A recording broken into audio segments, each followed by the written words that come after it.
recognize the terrible loss of life that occurred just a few miles away from here last night. Our hearts and prayers are with the families and friends who lost loved ones last night, as well as the brave first responders who are still on the scene. I'd like to ask everyone to join us in a moment of silent prayer and reflection for the souls lost.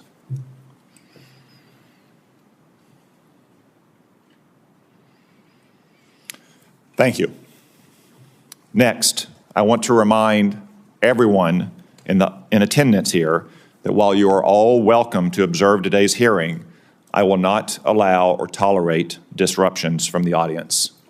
Audience members may not verbally or physically distract from the hearing, including by shouting, standing, raising signs, or making gestures that block the view of other members of the audience or the cameras for those watching on television or online.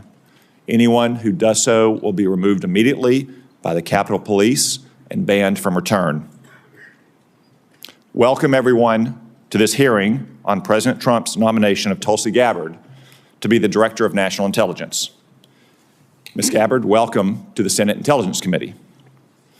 I also want to welcome your family in attendance today, including your husband, Abraham, your mother, Carol, and your sister, friend Dobbin. I also want to acknowledge some very special friends of yours, Dakota Myers and Pat Payne, both Medal of Honor recipients. Gentlemen, on behalf of a grateful nation, I extend my deepest thanks to you and the heroes with whom you served.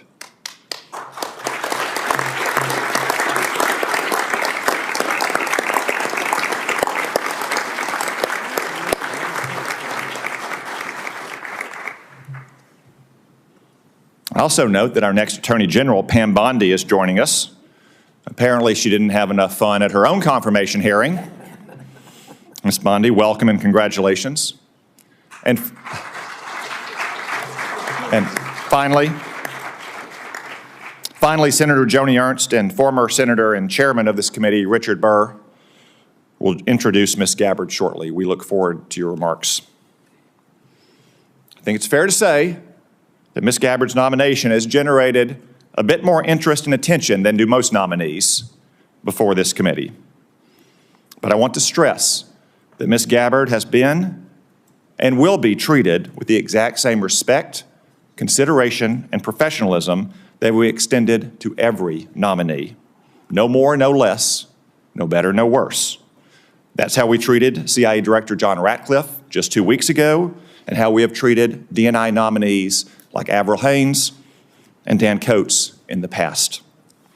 For instance, Ms. Gabbard has conducted dozens of office meetings with senators. She has completed the committee's standard questionnaire. She has answered 247 questions in writing. This is all in keeping with the committee's customs, precedents, and rules. Before I address the important work ahead at the DNI, please also let me make two observations about some of the accusations about Ms. Gabbard. First, I'm dismayed by the attacks on Ms. Gabbard's patriotism and her loyalty to our country. For instance, Hillary Clinton has smeared Ms. Gabbard, calling her an asset of a foreign nation. Let me remind everyone that Ms. Gabbard has served in our Army for more than 2 decades. She has multiple combat tours, and she still wears the uniform to this day. She has undergone 5 FBI background checks. I spent more than 2 hours last week reviewing the latest, putting eyes on more than 300 pages. It's clean as a whistle.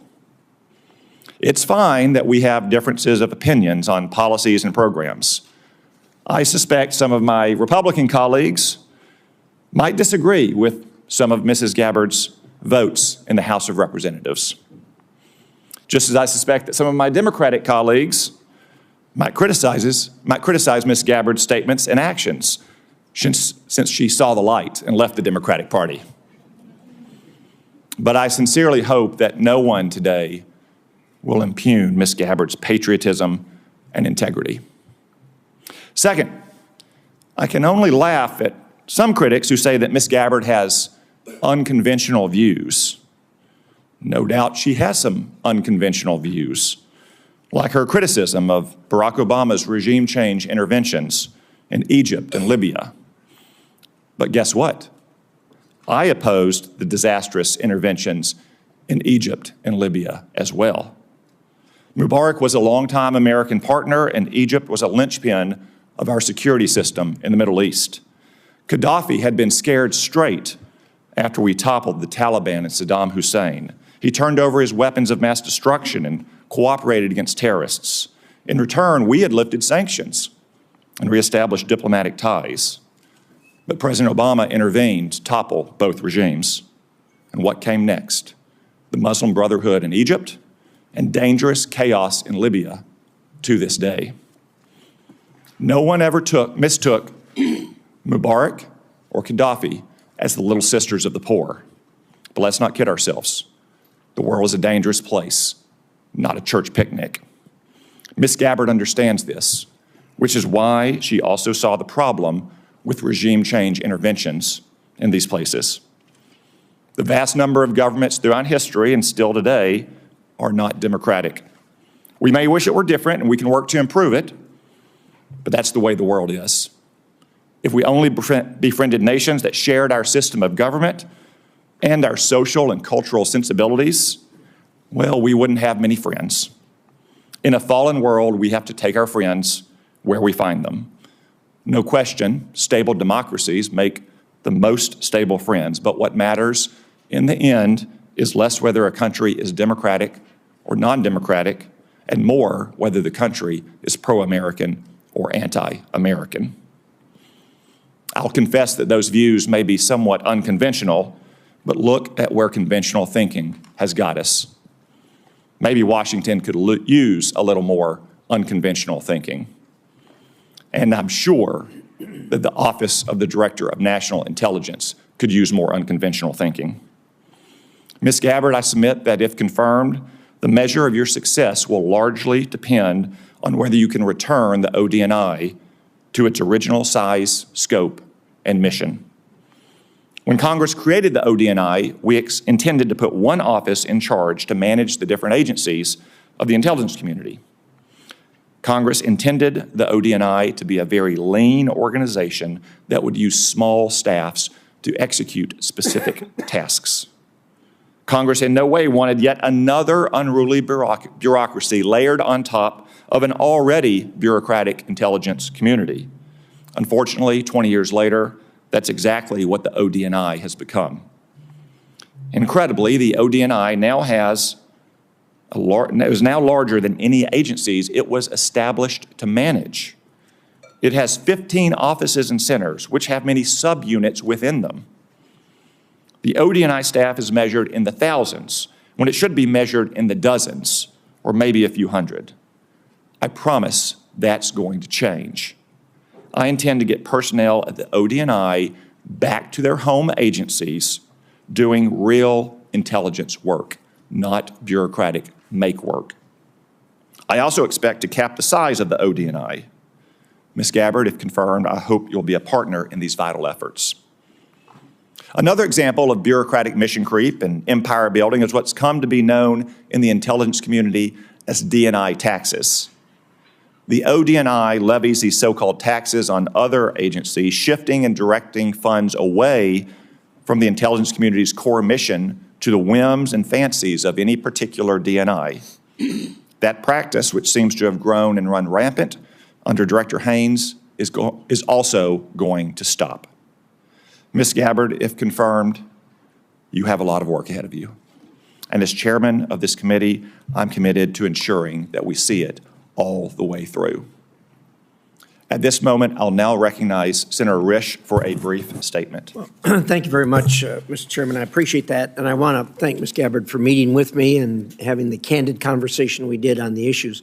Unfortunately, I have to chair the Foreign Relations Committee. We have our first substantive meeting today on malign influence of China here at home and abroad. So I'm not going to be able to stay for the hearing. I'm not going to get a chance to ask questions. However, we are going to have a closed session immediately following, and the questions I have trespass upon the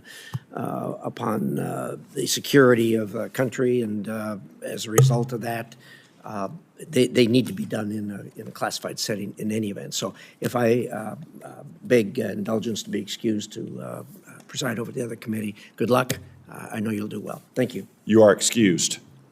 I was going to leave whether you excuse me or not, but thank you very much. I will now recognize the Vice Chairman, Senator Warner, for his opening remarks.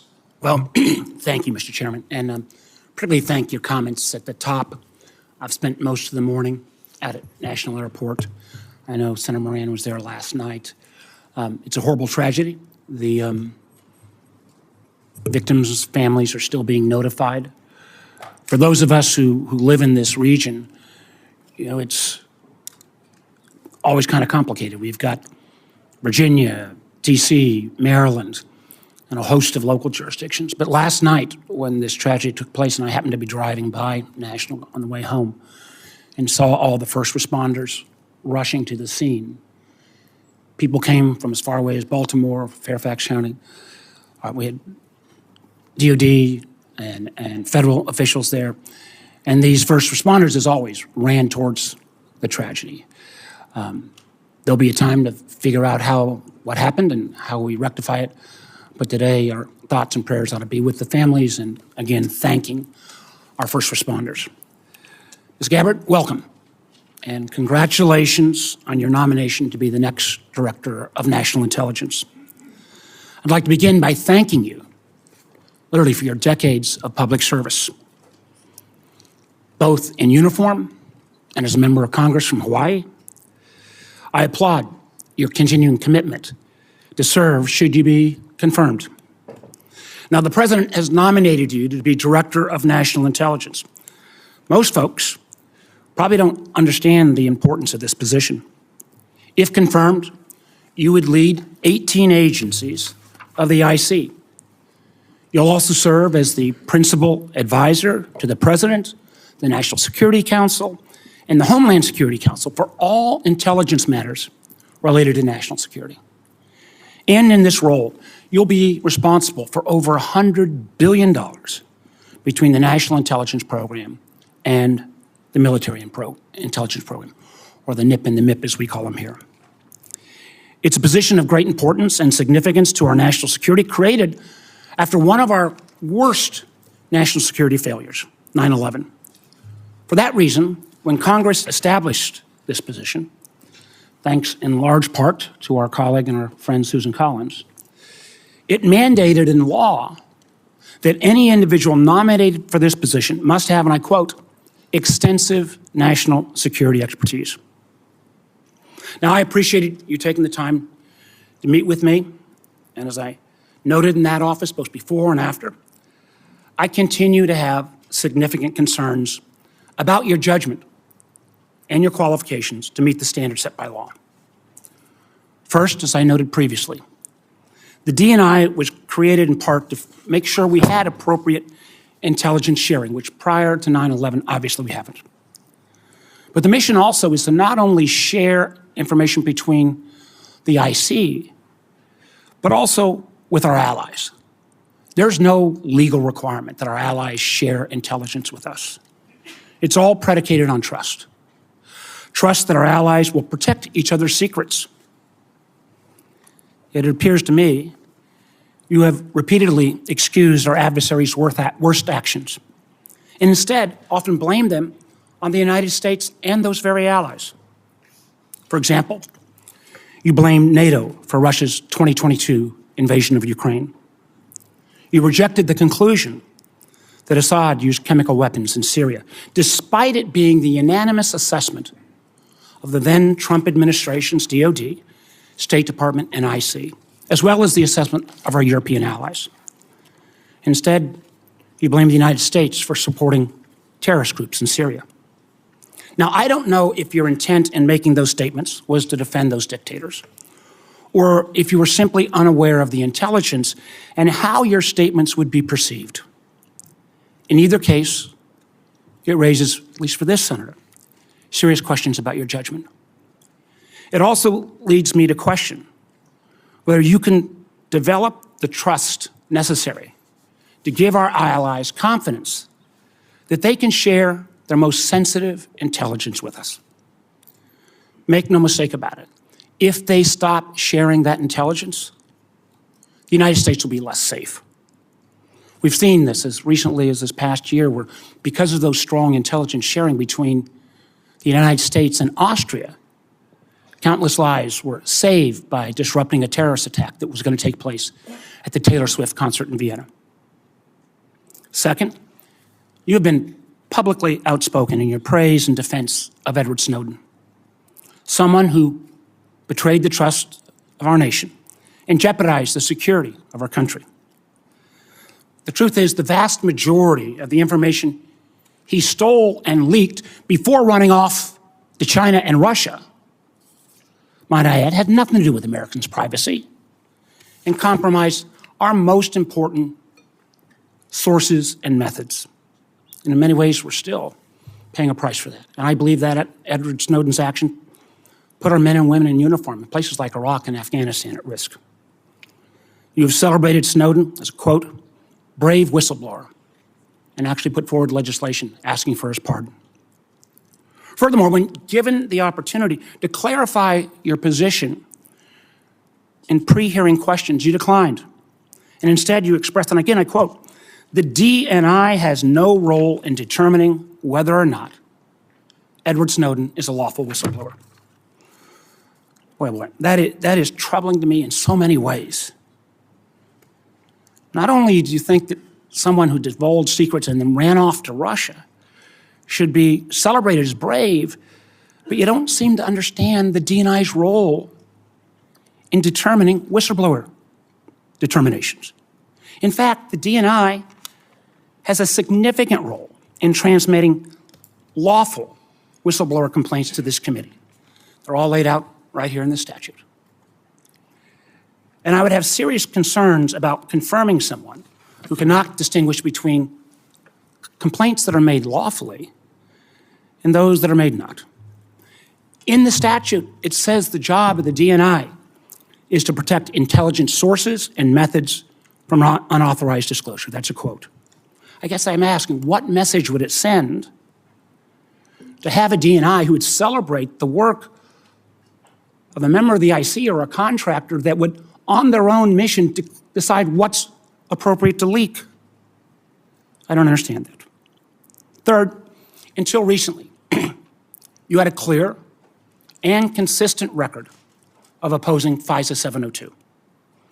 I know members on this committee already understand how important this is, but for folks who don't, this law is critical to our national security. Literally 60% on average of what goes into the president's daily brief, what President Trump will read each day in assessing what's going on in the world, comes from this important piece of law that allows us to seek out those foreigners abroad for coverage. And it's helped prevent terrorist attacks. It helps us prevent foreign cyber attacks. It helps us on a topic that a lot of folks are looking at, fentanyl trafficking. Now, many in this Congress and many on the committee have tried to reform this legislation to better balance security and civil liberties. However, you have consistently gone further. Not only did you vote against reauthorizing 702, you actually introduced legislation to fully repeal the whole thing, calling it again, quote, a blatant disregard for our Fourth Amendment constitutional rights. Now, I understand that since you've been nominated to be DNI, you've expressed a change of heart.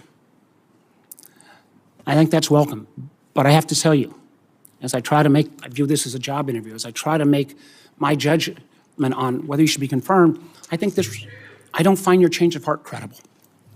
Because the world today is more complex and more dangerous than ever before.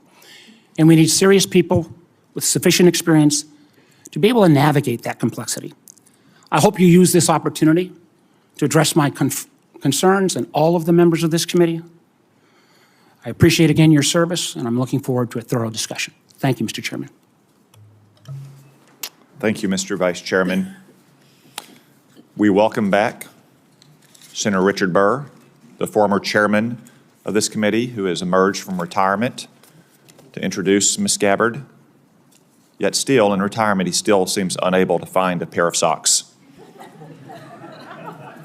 Nonetheless, we say thank you and welcome you back, Senator Burr. Some things are very predictable, Mr. Chairman. Chairman Cotton, Vice Chairman Warner, members of this distinguished committee, I want to thank you for allowing me to join you today to provide my thoughts and support on behalf of Tulsi Gabbard's nomination to be Director of National Intelligence. This is my first visit back to the Senate in slightly over 2 years. Permit me to say, from this side of the dais, you're not as intimidating as I thought when I was on your side of the dais. When I was chairman of this committee, Senator Warner and I stuck to a single refrain with our staff: follow the facts wherever they lead. Today, an anonymous person or group launching a campaign using rumors as sources and accusations as fact can drive the outcome of an election and of public opinion. I know it to be true. Remember, I sat in your chair for the Russia investigation, where we found much of the influence to be the result of fictitious narratives driven by Russia. Now, some of you may be wondering, why do I support Tulsi Gabbard, and why am I here to introduce her as a nominee? I've experienced firsthand a coordinated attempt to influence this nominee's support in the United States Senate and with the American people. I was contacted by several national journalists shortly after the president nominated Tulsi, asking me to confirm one of the many rumors circulating about this nominee. I informed each journalist over a 5-week period that the rumors shared with me was simply not true. This narrative was shared from one journalist to the next journalist to the next journalist. I assume today they ran out of journalists. This was a coordinated effort to kill this nomination. Advise and consent is the responsibility of the United States Senate, and I truly believe that each member takes it seriously. All members of this committee were offered the opportunity for individual meetings with Tulsi, and if you chose not to meet with her, it's on you. I've done my homework, and here are the facts. Tulsi Gabbard's historic life began at birth. She's the first American Samoan-born member of Congress, period. She graduated from Hawaii Pacific University with a degree in business administration with a concentration in international business. In 2002, at age 21, Tulsi became the youngest woman in America ever elected as a state representative. That was not enough. In 2003, she joined the Hawaii National Guard. When deployed, in her re-election, her opponent raised the issue, could you serve the people that elected you if, in fact, you were deployed? What did Tulsi do? She withdrew from her re-election campaign in order to continue to serve our country in the war on terror. This would not be the first or the last time Tulsi put her country above her career. After multiple deployments and serving in the Hawaii City Council, she was elected to the United States House of Representatives, where she served 4 terms. Throughout her political career, she maintained her military service either in the National Guard or the Army Reserve. Media stories and anonymous rumors have questioned her qualifications, her patriotism, and whether she can be trusted, just to name a few. I refuse to question the qualifications of a woman who's worn the uniform of her nation for 22 years and never taken it off. No fewer than 5 times has the Department of Defense reviewed her security clearance and extended it. Every single time. If Tulsi's guilty of anything, it's that since she was born, her views, opinions, and beliefs have evolved to reflect her life's experiences. Winston Churchill once said, those that never change their minds never change anything. She served her city, her state, her country, while winning the support of the people she represented. She's fought in war, and yes, she's tried to stop wars. At the ripe age of 43, Tulsi has the life experiences that match or exceed most members of Congress. Tulsi was serving in uniform 3 years before some of us here today voted to create the Director of National Intelligence. Chairman Cotton, Vice Chairman Warner, members of the committee, it's my honor to support and to introduce to the committee Lieutenant Colonel Tulsi Gabbard. Thank you, Mr. Chairman. Thank you. Thank you, Senator Burr. Now our colleague, Senator Joni Ernst of Iowa, has taken a few minutes out of her very busy schedule to be here to introduce Ms. Gabbard as well. Senator Ernst. Thank you, Chairman Cotton and Ranking Member Warner. And good morning to my distinguished colleagues. I also do want to take a moment this morning to recognize the lives that were lost in the collision near DCA last night. It is a truly heartbreaking tragedy. My prayers are with the victims' families and their loved ones. So thank you. Duty, honor, service. These are not just words. They are principles that have guided Lieutenant Colonel Gabbard. As a young enlisted soldier in the Hawaii National Guard, Tulsi answered the call to duty upon her deployments to the Middle East. From graduating at the top of her class from the Accelerated Officer Candidate School at the Alabama Military Academy, the first woman to do so, to serving as the youngest member of Hawaii's legislature, she upheld honor while breaking barriers both in uniform and in her civilian leadership roles. And today, Lieutenant Colonel Gabbard demonstrates her commitment to service by sitting before this committee, prepared to answer the nation's call yet once again, this time as the next Director of National Intelligence. Tulsi and I share similar backgrounds, both to our nation and to our communities. We've worn the same uniforms, serving in the Army National Guard and Army Reserves, leading battalions and deploying to Iraq and Kuwait. We've both had the privilege of serving in our state legislatures and in Congress, representing the people who shaped our lives and our communities. Tulsi exemplifies what it means to rise above partisanship, putting the needs of the American people over political divisions. She put her own life on the line in combat operations and now has set aside partisan differences as a former Democrat member of Congress to answer the call to serve in a Republican administration.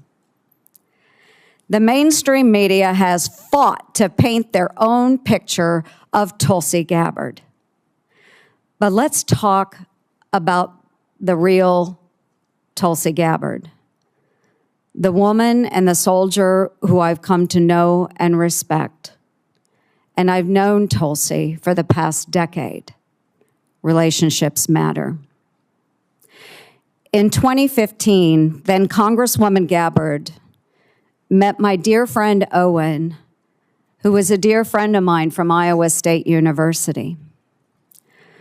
Owen was a wounded special operations warrior who embodies the resilience and strength of our military community. Owen was the subject of an attack in Afghanistan where he lost his leg and his left eye serving in the war. After this attack, or during this attack, Owen was tossed into the dead pile Owen, bleeding and in excruciating pain, cried out to his teammates, "I'm not dead." Thankfully, his fellow warfighter attended to Owen. But the road to recovery was long and hard, including a stint at Walter Reed Medical Center. During this time, Owen met a fellow warrior and patriot, Congresswoman Tulsi Gabbard, who became a friend, and today they remain in touch. Owen prides himself in being a very good judge of character. And Tulsi, he speaks volumes of your character. Owen's final message to me before this hearing was, Tulsi has maintained her integrity throughout her career. She's the same gal I met in 2015. She always makes time for our old, broken warriors. And colleagues, I will leave you with this. You know me. I trust Tulsi Gabbard. She will be honest with you. She will listen to your concerns. She will be receptive to your feedback. And rest assured, Lieutenant Colonel Gabbard loves this country, a fact proven by her willingness to put her life on the line to defend it. For over 20 years, she has put on the uniform and checked her political views at the door with one mission in mind: to protect and defend our great United States of America. Tulsi, duty, honor, and service have marked your life. Thank you for your extraordinary dedication to our nation, for embodying the values that make our military the best in the world, and for stepping up to serve yet once again as President Trump's Director of National Intelligence. Relationships matter. I urge my colleagues to support this nomination. My best wishes to you, Tulsi, and to your family. God bless our country. Thank you, Mr. Chair. Thank you, Senator Ernst. I know that Senator Ernst has a busy schedule to include a hearing for Dan Driscoll, the Secretary of Army nominee at the Armed Services Committee. I'm sure Senator Burr has to go on a fishing trip or something. So we will excuse both senators from the witness table.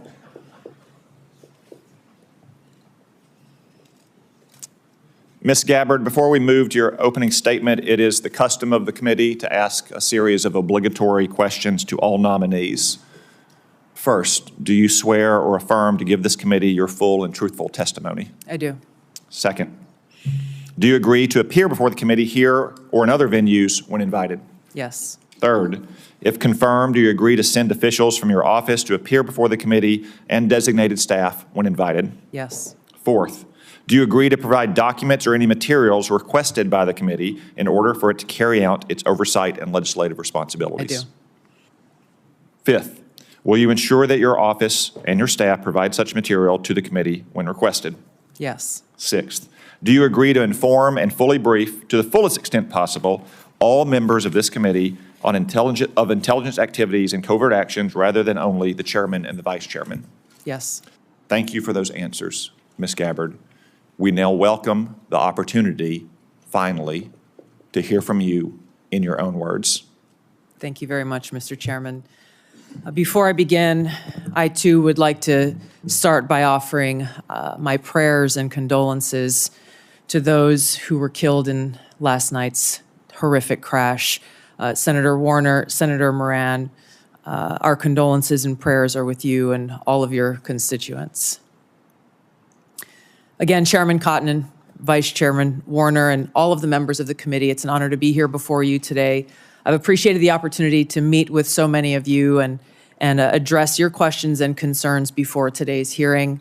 I know they've gone, but I'm grateful to Senators Burr and Ernst for their trust and their confidence in taking time to join us here today. To my husband, Abraham, my family, friends, fellow veterans, Medal of Honor recipients, and patriots, thank you for your love and support.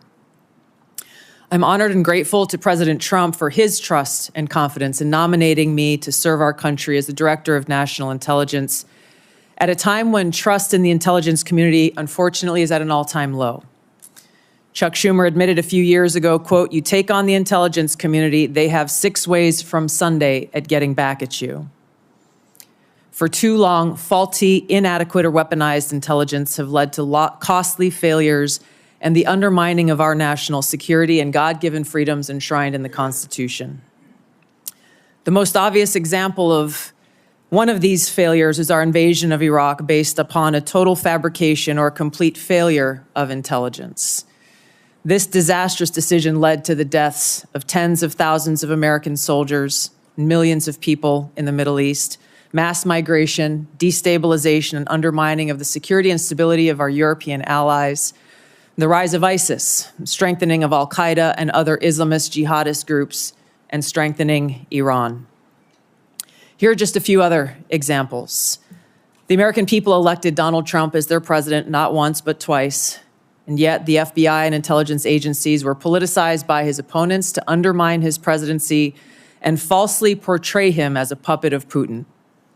Title I of FISA was used illegally to obtain a warrant to spy on Trump campaign advisor Carter Page, using a Clinton campaign-funded false dossier as their so-called evidence.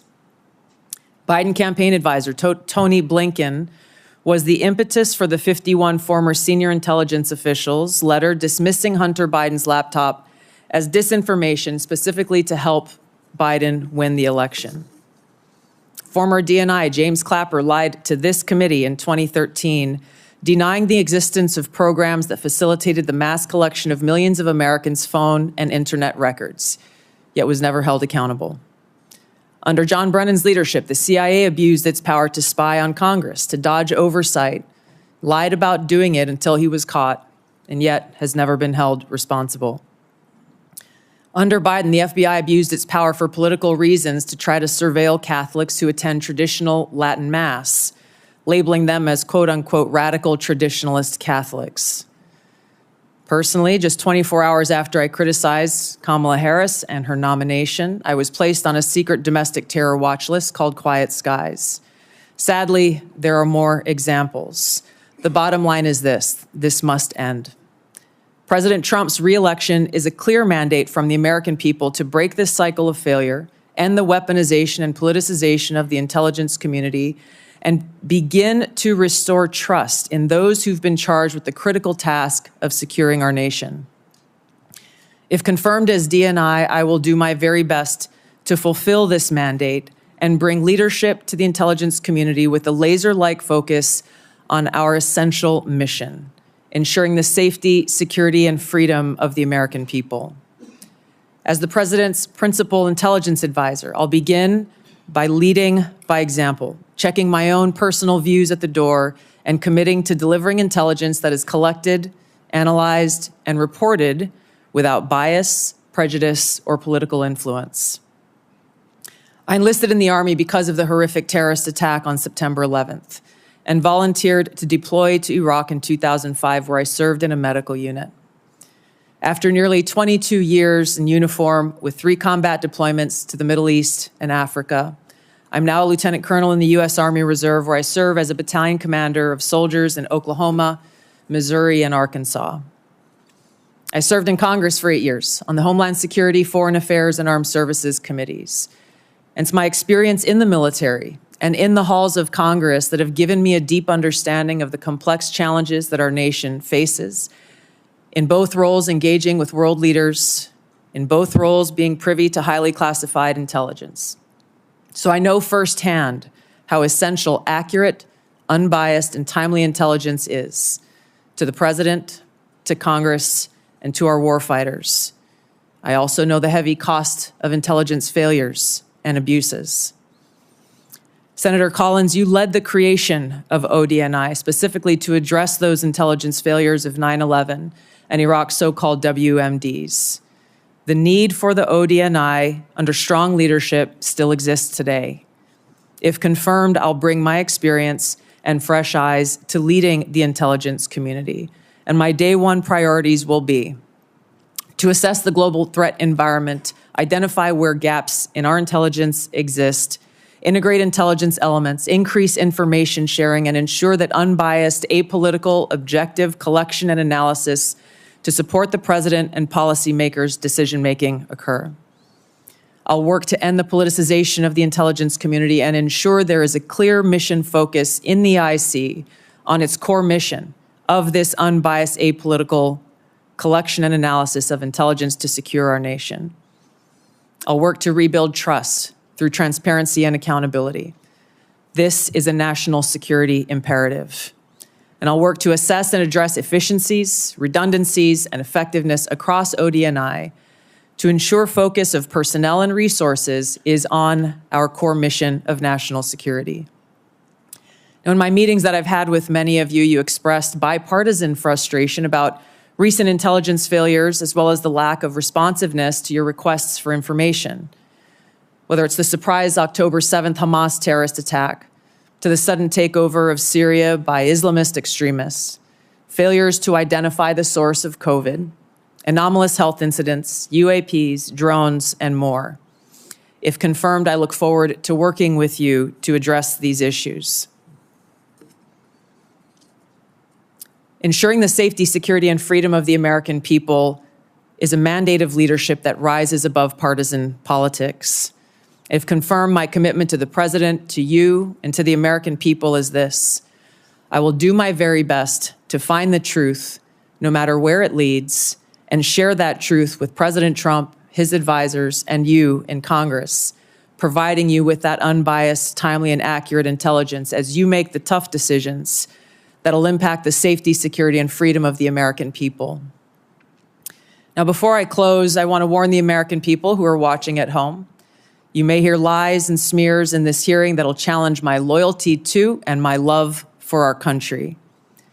Those who oppose my nomination imply that I am loyal to something or someone other than God, my own conscience, and the Constitution of the United States, accusing me of being Trump's puppet, Putin's puppet, Assad's puppet, a guru's puppet, Modi's puppet, not recognizing the absurdity of simultaneously being the puppet of 5 different puppet masters. The same tactic was used against President Trump and failed. The American people elected President Trump with a decisive victory and mandate for change. The fact is, what truly unsettles my political opponents is I refuse to be their puppet. I have no love for Assad or Gaddafi or any dictator. I just hate al-Qaeda. I hate that we have leaders who cozy up to Islamist extremists, minimizing them to so-called rebels. As Jake Sullivan said to Hillary Clinton, quote, al-Qaeda is on our side in Syria. Well, Syria is now controlled by an al-Qaeda offshoot, HTS, led by an Islamist jihadist who danced in the streets on 9/11 and who was responsible for the killing of many American service members. Democrat senators in the past resorted to anti-Christian bigotry against some of President Trump's judicial nominees like Amy Coney Barrett and Brian Boucher. I condemned those actions as a Democrat in Congress at the time, as religious bigotry must be thoroughly condemned by all of us, no matter the religion. Unfortunately, there are some Democrat senators who still don't understand the principle of freedom of religion and Article 6 of the Constitution. Quote, no religious test shall ever be required as a qualification to any office or public trust under the United States. Unfortunately, they're once again using the religious bigotry card, but this time trying to foment religious bigotry against Hindus and Hinduism. If anyone is sincerely interested in knowing more about my own personal spiritual path of Hinduism, I welcome you to go to my account on X, where I'll share more on this topic. If confirmed as Director of National Intelligence, I will continue to live by the oath that I have sworn at least 8 times in my life, both in uniform and as a member of Congress. I will support and defend our God-given freedoms enshrined in the Constitution of the United States against all enemies, foreign and domestic, and I will bear true faith and allegiance to the same. Thank you very much for your time. I look forward to your questions. Thank you, Ms. Gabbard. A few reminders before we begin our 5-minute round of questioning. First, a reminder to the audience, once again, I will not tolerate disruptions or disturbances either in favor of or in opposition to Ms. Gabbard. We all came to hear from Ms. Gabbard, not from you. 2 reminders to my colleagues. We'll have a 5-minute round of questions. Not 5.5, not 6, 5-minute round. We will also have a closed session after this hearing in which you'll have another 5-minute opportunity to ask questions. Second, if any question, as Senator Risch alluded to, begins to approach the line of classified material, my crack staff will advise me and I will ask you to hold the question until we get to a closed setting. Mr. Chairman, could I just inquire? I was under the understanding that if in the open round, because this is the only time the American people will be able to see this judgment, you'd agreed if certain members needed to ask a second round of questions in the public setting, that would be available. As is our custom, if a member waits until the end of the opening round and has a follow-up question, then we will permit that follow-up question. Thank you, Mr. Chairman. Ms. Gabbard, if confirmed, you'll be entrusted with our nation's most important secrets. We're all entrusted with that information to serve the American people and to keep our country safe. Unfortunately, as you said in your opening statement, we've seen too many instances in recent years of people who were trusted with classified information and went on to abuse and politicize that trust. For example, in October 2020, more than 50 former intelligence officers, many of whom still held a top secret clearance, wrote a letter invoking their credentials to make false claims about Hunter Biden's laptop, likely being Russian disinformation. Do you agree that this was an example of intelligence professionals abusing and politicizing their past positions and credentials? Yes, Mr. Chairman, I do, and it is an example of what needs to end and why the American people elected President Trump to bring about those necessary reforms. Thank you. Will you commit that no one who abuses his past position and credentials in this fashion will hold a security clearance in the future? Yes. Thank you. Now, I want to be fair to my Democratic colleagues. Such abuses aren't just a problem on the left. Also in 2020, President Trump's former National Security Advisor, John Bolton, published a book in which he revealed sensitive conversations with the president on national security matters, including highly classified information. He didn't submit this book for review and approval to ensure that our national security secrets were protected. Do you agree that John Bolton's actions likewise undermined public trust? Yes, Mr. Chairman. Will you commit that no one who so abuses his past position and risks the exposure of classified information by publishing a book without submitting it for review and getting approval before publication will hold a security clearance again or be trusted with classified information again? Yes. Thank you. Let's move on to the topic of ODNI reform that I mentioned in my opening statement. Congress originally envisioned the ODNI to be a small coordinating agency that directs, rather than replicates, the now 18 constituent agencies that make up our intelligence community. Over the years, however, the ODNI has strayed from this vision to an organization that now publicly boasts nearly 2,000 people, more than half of whom are not detailed from an intelligence agency, but rather are career ODNI bureaucrats. They've even developed centers that are producing their own analysis. Will you commit today to working with this committee to restoring the ODNI to its original size, scope, and function? Yes, Senator, I look forward to working with you and the committee as I, if confirmed, assess the current status of who is working in the ODNI and the function that they fulfill to make sure of its effectiveness and elimination of redundancies and bloating. Thank you. Do you support some of the policy proposals I mentioned in my opening statement about capping the size of the ODNI, eliminating ODNI taxes, returning employees back to their home agencies to do real intelligence work? Yes, Senator, I look forward to working with you as we assess where the ODNI needs to be in order to fulfill its core mission and function. Thank you. And in your preparation for this hearing and this important responsibility, have you developed any thoughts that explains the mission creep and the empire building that we've seen at the ODNI in recent years? Yes, Senator, I've had the opportunity to review the history of the ODNI, to speak to Ambassador Negroponte, the first Director of National Intelligence, as well as others who have served in this position. I think there are a number of contributing factors to the creation of centers, or not centers, but offices like the recently eliminated Office of DEI within ODNI, and other areas where I need to go in and assess the replication and the duplication of responsibilities that exist elsewhere and some of the other intelligence elements that ODNI has oversight over. Thank you. Colleagues, I will lead by example and yield back 1 minute of my time and recognize the Vice Chair. Well, thank you, Mr. Chairman. That is a first. Ms. Gabbard, let me be clear, at least in my views. I salute your service to our country,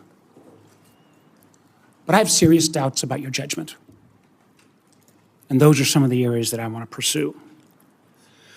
First, until you were nominated by the President to be the DNI, you consistently praised the actions of Edward Snowden, some who, I believe, jeopardized the security of our nation, and then, in an effort to flaunt that, fled to Russia.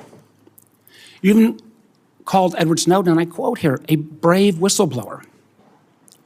Every member of this committee supports the rights of legal whistleblowers. But Edward Snowden isn't a whistleblower. And in this case, I'm a lot closer to the chairman's words, where he said Snowden is, quote, an egotistical serial liar and traitor who, quote, deserves to rot in jail for the rest of his life. Ms. Gabbard, a simple yes or no question. Do you still think Edward Snowden is brave? Mr. Vice Chairman, Edward Snowden broke the law. I do not agree with or support with all of the information and intelligence that he released, nor the way in which he did it. There would have been opportunities for him to come to you on this committee or seek out the IG to release that information. The fact is, he also, even as he broke the law, released information that exposed egregious, illegal, and unconstitutional programs that are happening within our government that led to serious reforms that Congress undertook. Chairman, we got 5 minutes. So I take your answer, and these are your quotes. Brave, please join my bipartisan legislation calling for charges to be dropped against him. Do you disagree that legislation was not appropriate? Do you believe he is brave or not? Yeah, back those words? Once again, Senator, Edward Snowden broke the law. He also released information we agree that Edward Snowden that exposed the United States government's illegal your programs. Legislation and your words are still your beliefs. Yes or no, please. I'm making myself very clear.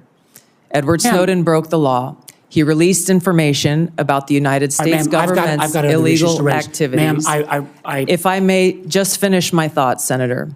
In this role that I've been nominated for, if confirmed as Director of National Intelligence, I will be responsible for protecting our nation's secrets, and I have 4 immediate steps that I would take to prevent another Snowden-like leak. Ma'am, I would simply ask you again. I don't think you're going to answer. I agree with Tom Cotton. He's a traitor. You, for years, until you got chosen by President Trump, have celebrated this guy as brave. You've called for him to be pardoned, for his charges to be dropped. I cannot imagine a director of national intelligence that would say that kind of behavior is okay. How would we maintain the trust of the IC and the contractors who work for it? How would we maintain the trust of our Five Eye partners? I find it very troubling. Let me move to 702. I know other members are going to raise this. Remember, the 702 is critical to our national security. 60% of the president's daily brief, 60% of the information President Trump gets every day in a PDB will come from this. You've had a long history of opposing 702. Many members of Congress have. But one of the things you actually done that not many have is not to reform it, but you actually said you wanted to repeal it. But now, whether it's confirmation conversion or whatever, you call 702 vital. And I'm quoting, because of significant FISA reforms have been enacted since you left Congress. Ms. Gabbard, what are the reforms that have led you to now support 702? In the short time that I have, Senator, I will just note that my actions in legislation in Congress were done to draw attention to the egregious civil liberties violations that were occurring at that time. Ms. Gabbard, Ms. Gabbard, I ask you a question. Please give me the courtesy of responding. You said the reforms now make you support it. What can you cite? Which reforms? There are a number of reforms to include In the getting new bill, rid in the new law, that, right? that all of you and your Gabbard, wisdom. Ms. Gabbard, my time is getting short. But I got to just tell you, after the reforms were passed into law in April of 24, you went on Joe Rogan's podcast in May. The bill is now law. And you said, quote, "This bill took an already bad problem and made it many, many times worse." Again, in my mind, this is a question of judgment. 702 is critical. I appreciate this late conversion, but I'm not sure I buy it because you've had such a consistent position. Again, I know my colleague's going to raise these, but rather than standing up to dictators like Putin and Assad, you've sometimes amplified his talking points. I mean, I just do not understand how you can blame NATO for Putin's brutal invasion of Ukraine. And when Assad used chemical weapons against his own people, you didn't condemn him, and I can go through all the quotes. You actually questioned Americans' intelligence. Now, you mentioned a lot about trust. And one of the things that I'm so proud on this committee is my friend Senator Burr said, we always follow the truth. I say on this committee, the most valuable work I do in this Senate, we have a bipartisan approach to intelligence. I think we have worked to try to keep the intelligence community and earn their trust, and frankly, earn the trust of the American people. But I, respectfully, ma'am, I just don't believe on your judgment and credibility issues that this is the appropriate role that you should take going forward. Thank you, Mr. Chairman. Senator Collins. Thank you, Mr. Chairman. Ms. Gabbard, Edward Snowden does stand out as having done particularly grave harm to our national security by revealing top secret information, including sensitive sources and methods, thus jeopardizing agents in the field. So let me ask you a question. If confirmed, would you support or recommend a pardon or any kind of clemency for Edward Snowden? Thank you for the question, Senator Collins. If confirmed as the Director of National Intelligence, my responsibility would be to ensure the security of our nation's secrets and would not take actions to advocate for any actions related to Snowden. So the answer is no. Is Correct. that correct? In 2020, you introduced the Protect Brave Whistleblowers Act, which would amend the Espionage Act to make it more difficult to prosecute individuals who reveal classified information. In particular, the bill would allow individuals to disclose even top secret information as long as it's not done with the specific intent to injure the United States or advantage any foreign nation. Your bill would also have created an affirmative defense if public disclosure of classified information were made for several reasons, one of which was to expose gross waste of funds. I strongly oppose this legislation, which would hamper our ability to prosecute people who give our adversaries classified information. So let me ask you this. Ms. Gabbard, do you still support providing individuals who have access to top secret information with the ability to make their own decisions regarding whether that information should be publicly disclosed, even though disclosure may cause tremendous harm to our country or our allies? Senator, we cannot and should not have individual vigilantes within the intelligence community making their own decisions about how and where and when to expose our nation's secrets. The intent of the legislation that you have pointed out was pointed towards ensuring due process for those who are charged under the Espionage Act in a court of law. This is a law that has been abused in some cases and used for political purposes.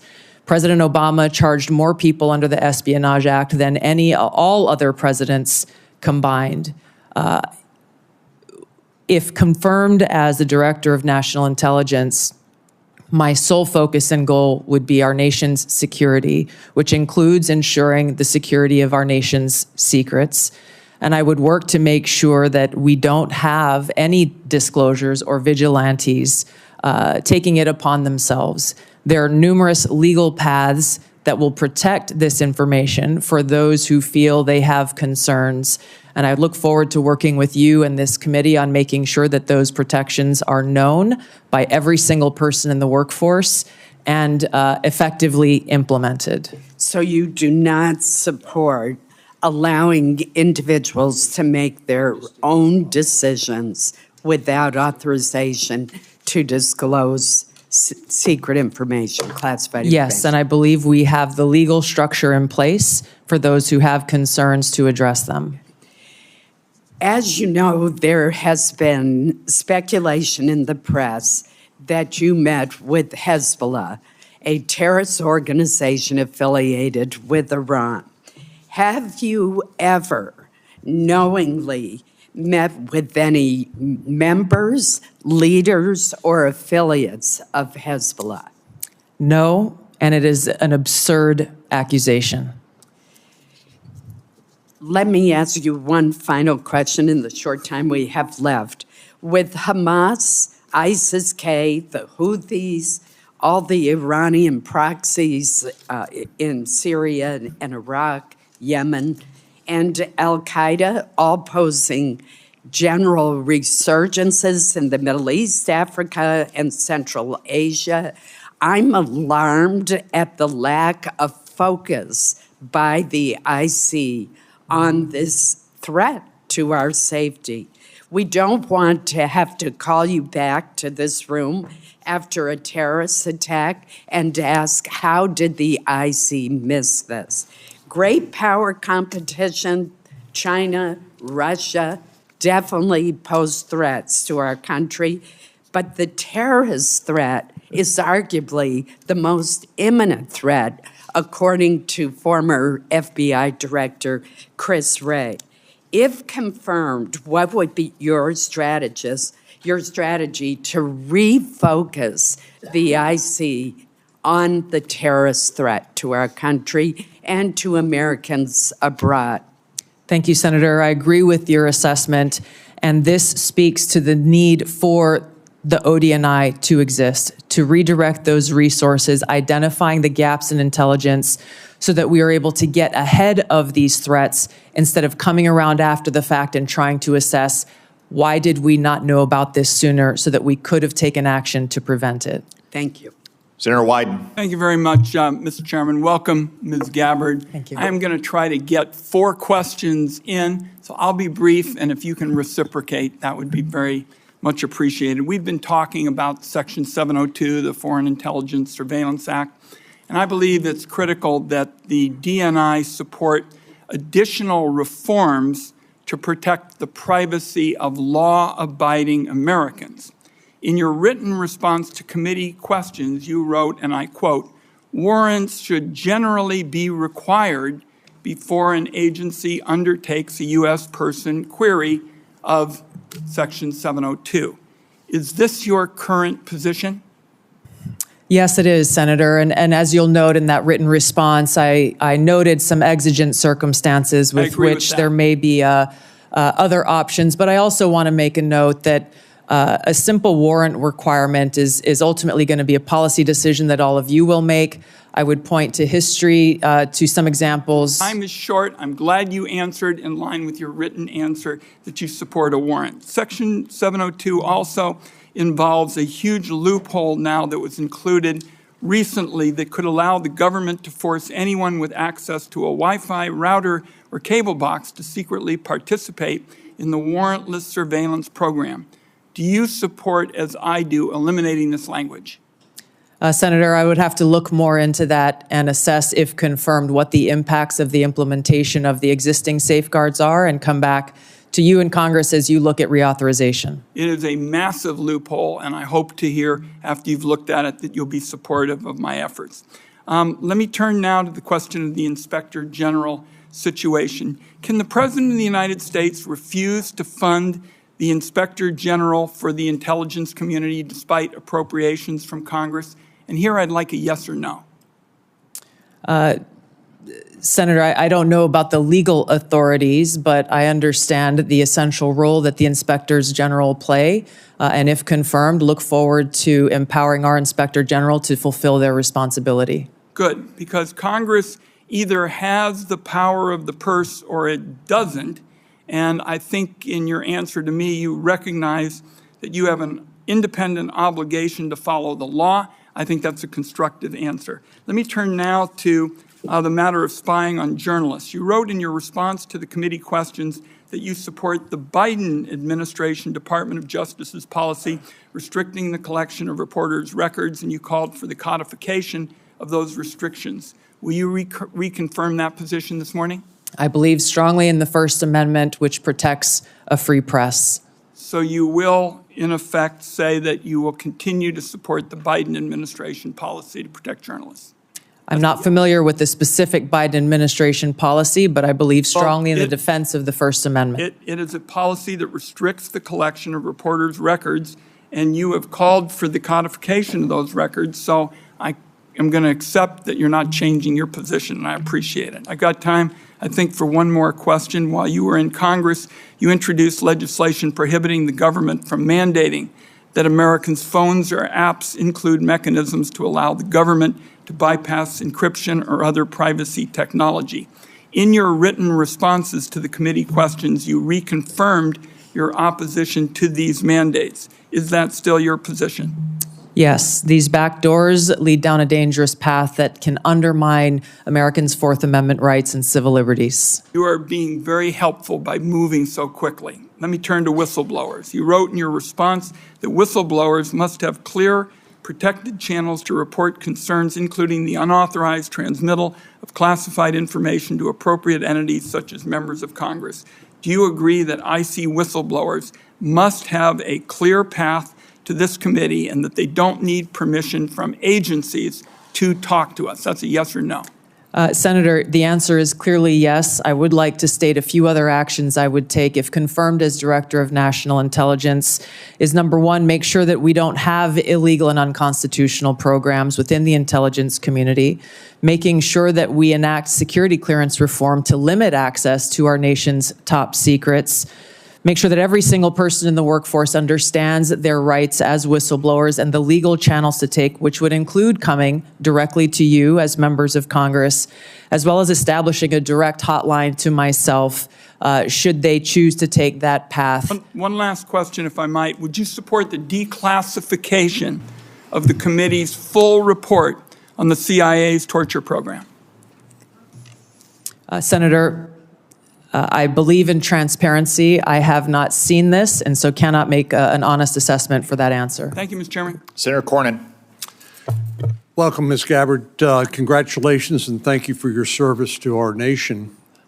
I hope you will take to heart the chairman's comments about the exploding bureaucracy, not only in the government generally, but in the Office of the Director of National Intelligence. This is a critical role to be played, but unfortunately that role is not made easier or more effective by such a large, unwieldy bureaucracy.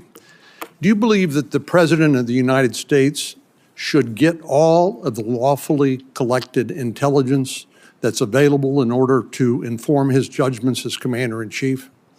Senator, not only is the answer a strong yes, I would say that it is the Director of National Intelligence responsibility to make sure that the President has access to all the intelligence so that he can make the best informed decisions for our country. And you will be the one actually briefing him on a daily basis, correct? That's correct. And the president's daily brief, and we've heard that that is composed of about 60% of it's composed of information gleaned by collection under Section 702 of the Foreign Intelligence Surveillance Act. I've heard your comments to Senator Wyden and others. You and I talked about the importance of getting dissenting views in front of the president so that we don't have groupthink, which can be very dangerous, particularly in the intelligence collection areas. And I appreciate your agreeing that presenting the policymakers, including the president, with dissenting views is very important.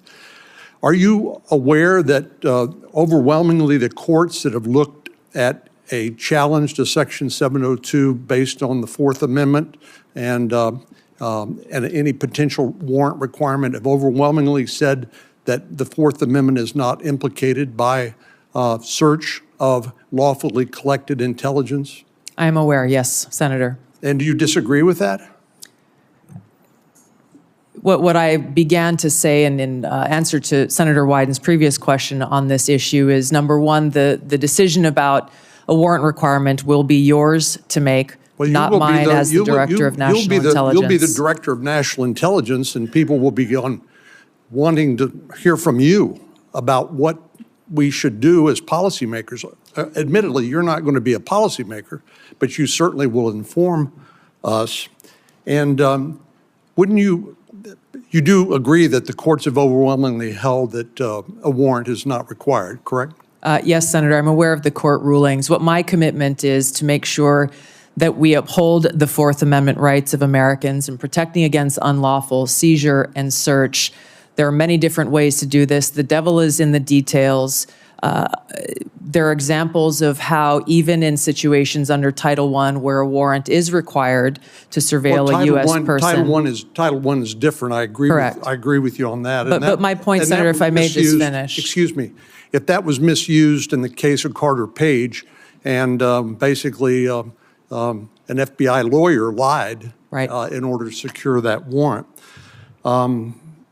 Which is why there are safe. What would be necessary to be shown in order to establish probable cause to a judge in order to obtain a warrant? Again, Senator, that's not for me to say. That would be for you all to decide and for the Attorney General to weigh in on. Do you know what the elements of probable cause are and whether that's a practical and workable solution? This is the center of the debate, the high standard of probable cause that's required to get a warrant, and why this will continue to be a conversation, again, with the Attorney General weighing in and all of you in Congress making this policy decision.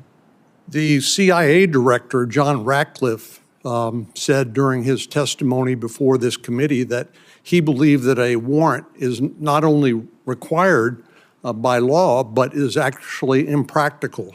Do you disagree with that or agree with that? I will be in a better position to make an assessment on the practical implications of this if confirmed as DNI. My commitment remains to uphold the Constitution and Americans' Fourth Amendment rights. Where would the warrant be sought? Would it be in the Foreign Intelligence Surveillance Court, or would it be in some other Article III court? My understanding is that it would be in the Foreign Intelligence Surveillance Court. Are you aware of the fact the Foreign Intelligence Surveillance Court has held that a warrant is not required? I am aware. Thank you. Thank you. Senator Heinrich. Thank you, Chairman. Welcome. You traveled to Syria and Lebanon in January 2017. Bassam Kawam personally paid for that trip, and Bassam and his brother Ilyas accompanied you to both Lebanon and Syria. The Kawam brothers have links to the Syrian Social Nationalist Party, an ally of Hezbollah. And in fact, in 2008, the Syrian Social Nationalist Party participated in the assassination of a former Lebanese prime minister and assisted Hezbollah in Beirut. When did you become aware of the links between the Kawam brothers and the Syrian Social Nationalist Party? Senator, thank you for your question. Just a point of clarification. I paid for my own expenses and travel on that trip. I was not aware of any accusations of these two Lebanese Americans associations until after the trip occurred. And that's when you reimbursed? Correct. Because Correct. Because Not because of, I wanted to make sure that there were no perceived conflicts of interest.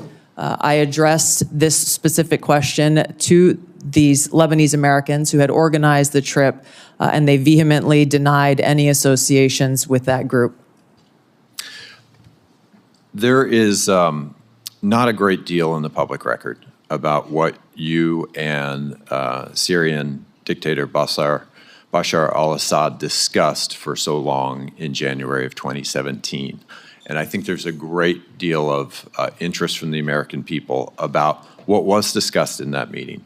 So what did you talk about? And did you press Assad on things like his use of chemical weapons, systematic torture, and the killing of so many Syrians?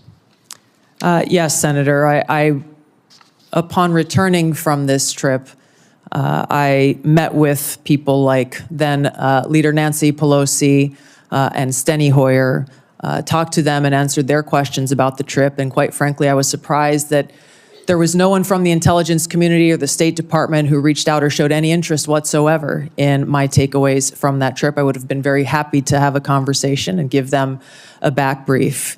I went with former Congressman Dennis Kucinich, who had been there many times before and who had met with Assad before. A number of topics were covered and discussed, and to directly answer your question, yes, I asked him tough questions about his own regime's actions, the use of chemical weapons and the brutal tactics that were being used against his own people. Were you able to extract any concessions from President Assad? No, and I didn't expect to, but I felt these issues were important to address.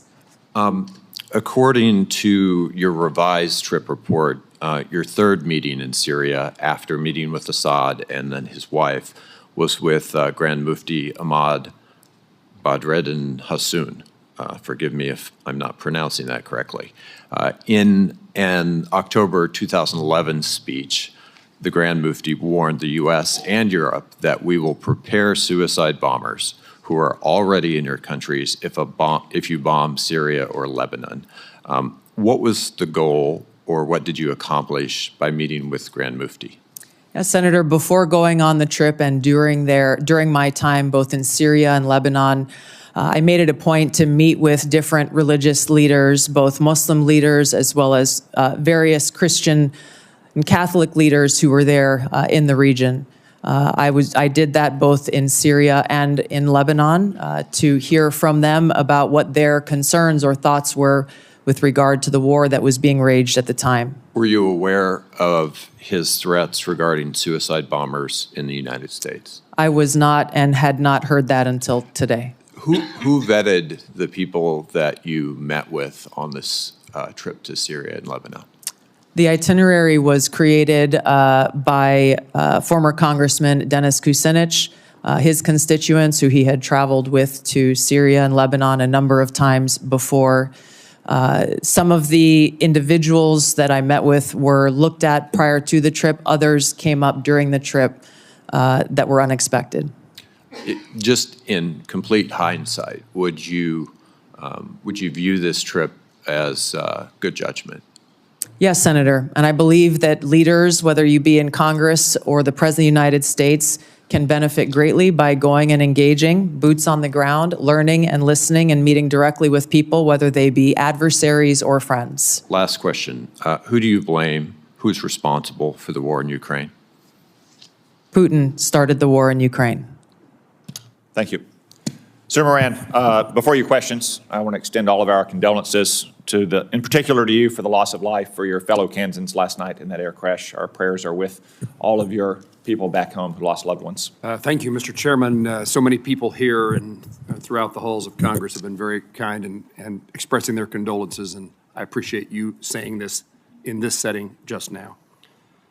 Lieutenant Colonel Gabbard, you were asked in your questionnaire about your priorities, and you listed Iran and Hamas and Hezbollah and North Korea. You also mentioned Russia, but the only thing you said about Russia in fully explaining why it's a priority is ending the war with Russia. When you talk about Russia, what are your fears or policy priorities beyond ending the war? How do you see Russia as a threat to the United States?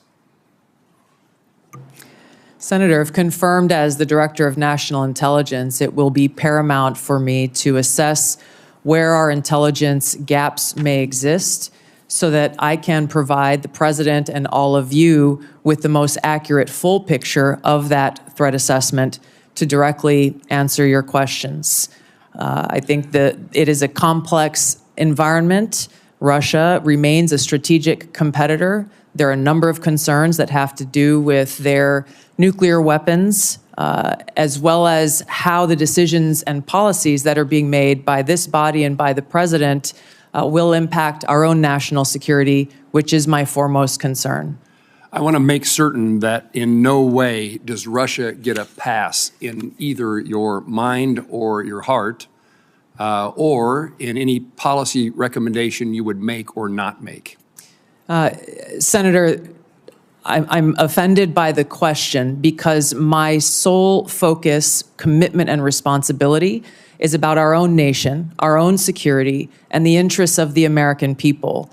In carrying out the responsibilities of the Director of National Intelligence, if confirmed, no country, group, or individual will get a pass in my fulfilling that responsibility of providing that full intelligence picture so that you all can make the best informed policy decisions for the safety, security, and freedom of the American people. You have my commitment to be completely objective, unbiased, and apolitical, and I hope you understand my commitment to our country's interest.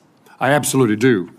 You have answered my question in the manner in which I wanted to hear, that you will do this in an objective manner, provide the information necessary, and that Russia, if it's a threat, you will tell us so and tell us the details of that threat. Yes, Senator. How would you restructure the national intelligence priority framework to better align with President Trump's national security goals? Senator, this is a discussion, if confirmed, I look forward to having with the President and his national security advisor, again, based on the threat assessment and based on the President's priorities. He has spoken about a number of different priorities in different parts of the world. I would work with them on that national intelligence priorities framework, which will serve as the foundation for the intelligence elements under ODNI. Any recommendations that you have in mind to make to President Trump in that regard? I want to make sure that any recommendations that I make to the President are fully informed. From where I sit now, I don't believe that I can make those recommendations. I take that responsibility seriously and wouldn't want to shortchange him without first doing the due diligence and work to make sure my recommendations are well-founded. How will you, Lieutenant Colonel, as the DNI, if confirmed, meet the objectivity and political neutrality requirements to ensure that you're telling the White House what they need to hear and not what they want to hear? A follow-up to that is, how will you handle conflicting intelligence reports from the various members of the intelligence community and present a broad intelligence picture to the President? Yeah, thank you for the question, Senator. I hope that you have confidence in my ability to extract politics from what my role will be as Director of National Intelligence, because it's something I've done for almost 22 years now of wearing the uniform, both serving in the National Guard and the Army Reserve, even while holding political office. There is a brick wall between the two, and I have fulfilled that obligation in uniform, as I will as Director of National Intelligence if confirmed. I think the President, I know the President values hearing a lot of different views, and I would make sure that in the intelligence community's responsibilities that dissenting views are not only allowed, but encouraged, and where they present themselves, make sure that the President and you as policymakers are aware so that you can make your best informed decision. Would you agree with me that bias and prejudice, if it exists any place, exists on both sides of an issue, both partisan sides of this place called Washington, D.C., and the goal, the effort that you will make is to make certain that all the information is presented in a nonpartisan, direct, and manner based upon the facts as known. Yes, Senator, I agree, and you have my commitment. This is essential for the American people and all of you to have faith and trust in the intelligence products that are being delivered. One of the greatest challenges is knowing who's telling us the truth, and we need a DNI who tells the truth. True? Yes, I have a long record of speaking truth to power and would continue that commitment if confirmed in this role. Thank you. Thank you, Senator Moran. Senator King. Thank you, Mr. Chairman. And Ms. Gabbard, I certainly want to applaud and express my appreciation for your service, both in the military and in the Congress. Two very challenging jobs, and I want to thank you for that. I noted that Edward Snowden was in Hawaii, of all places, for a year and a half before he fled to Hong Kong and then on to Russia. Did you ever meet him or have any contact with him during that period, or subsequently with telephone calls, emails, Zooms, contact with he or his lawyers? No, Senator, not at any time have I had contact with Edward Snowden. And you introduced a bill in 2020 that was essentially a pardon. It basically said all charges should be dropped. You had a lot of whereases in that bill. Where did the factual basis for those whereas clauses come from? Senator, if I recall, in that bill, it came from publicly available information. I see. And were you aware that there was a bipartisan committee report from the House Intelligence Committee in 2016 on Snowden's activities? I don't recall specifically at that time, but I am aware of that committee's report and executive summary that was reported publicly. I did not have access to the classified report that summary was based on. Did you read that report prior to filing your bill in 2020? Senator, I don't recall specifically. I remember reading a lot of materials prior to filing that bill. Well, the bipartisan committee report, the first item, Edward Snowden perpetrated the largest and most damaging public release of classified information in U.S. intelligence history. Goes on to say Snowden caused tremendous damage to national security, and the vast majority of the documents he stole have nothing to do with programs impacting individual privacy. But you don't recall ever seeing the work of that committee? I'm aware of those conclusions drawn.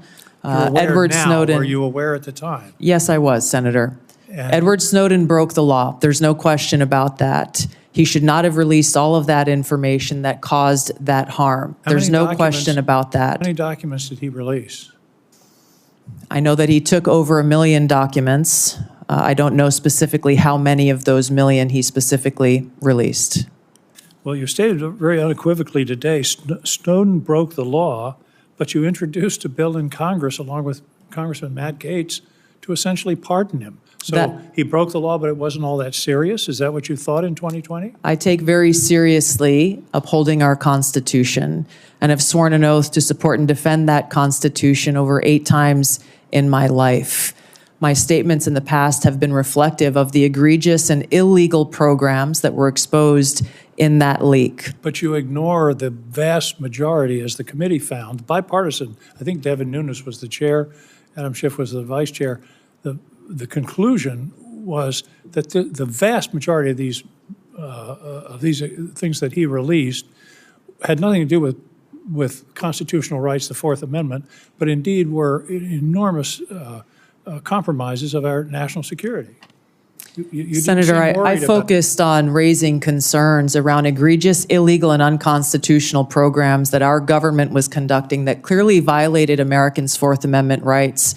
I think the most important thing that I hope all of you find to be relevant here is that if confirmed as Director of National Intelligence, I would take seriously the responsibility to protect our nation's secrets, just as I have for almost 20 years of holding a security clearance of some sort myself, either secret or top secret, and have never once violated the responsibility and privilege that comes with holding that clearance, and have a specific action plan in place to make sure that there is not another Snowden-type leak in the future. I think you testified that you never saw the classified version of this report. That's correct. On page 22 of the report, there's a heading that's not classified that says, What damage did Snowden cause? And then there's a lot of redacted material. Did that not raise a red flag for you? Or do you not recall Edward seeing Snowden that? broke the law. Like I said, I did not have access to that classified. Did you seek access to it? I believe so, yes. This was quite some time ago. But you still introduced your bill to essentially give I them take apart. very seriously the protection of American civil liberties and our Fourth Amendment rights. If confirmed as Director of National Intelligence, I'd make sure that there is no further Snowden-type leak in the future, and that those who have concerns have legal channels to raise those concerns so that we don't violate and release our nation's secrets. There are about 20 Thank you, countries in the Senator world King. that don't. Senator King, time has expired. Senator Langford.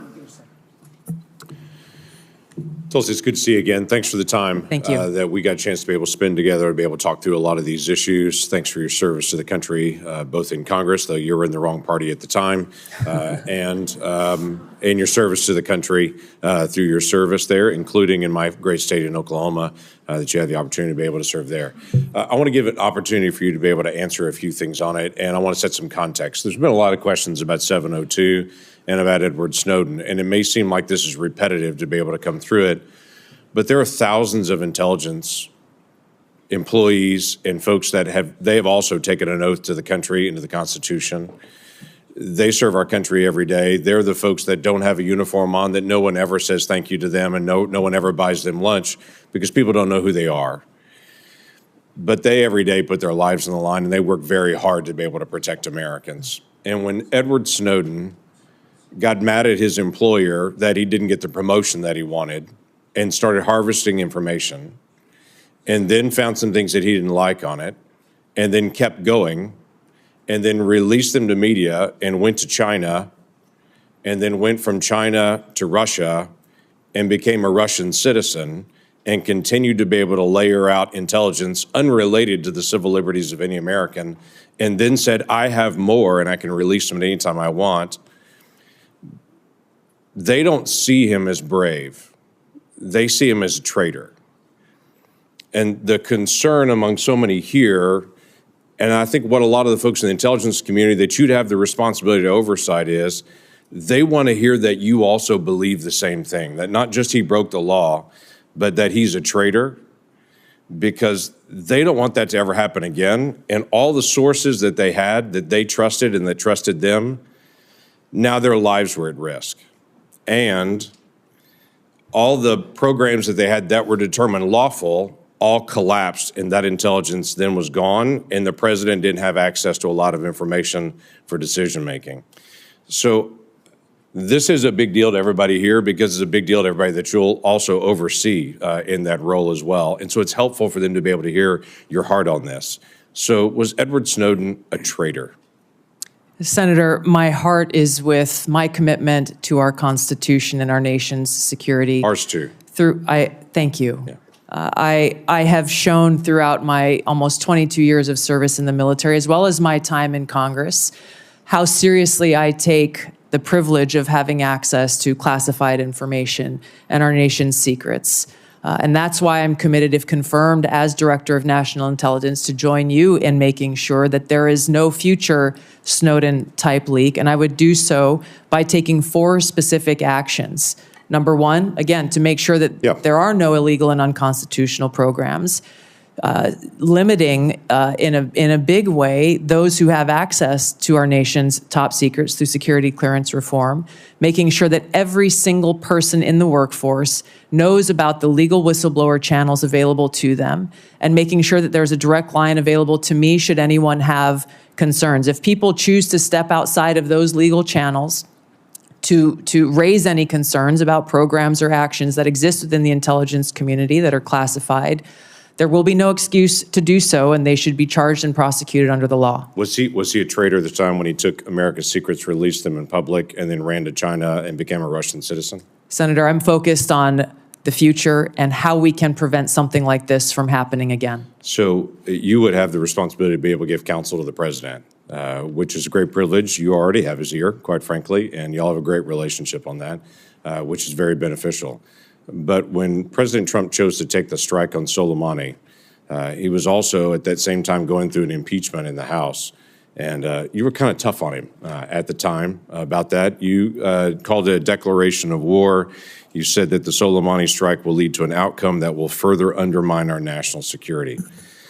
As a member of Congress, I also take seriously declaration of war and our responsibility in that. He was acting in a way that he came out and the intelligence gave that Soleimani was in the process of preparing a strike on American citizens and those folks that were in the field at the time. I guess the question that I have is, the ODNI will sit with the president, will provide options to the president and say, here are the options that you could take.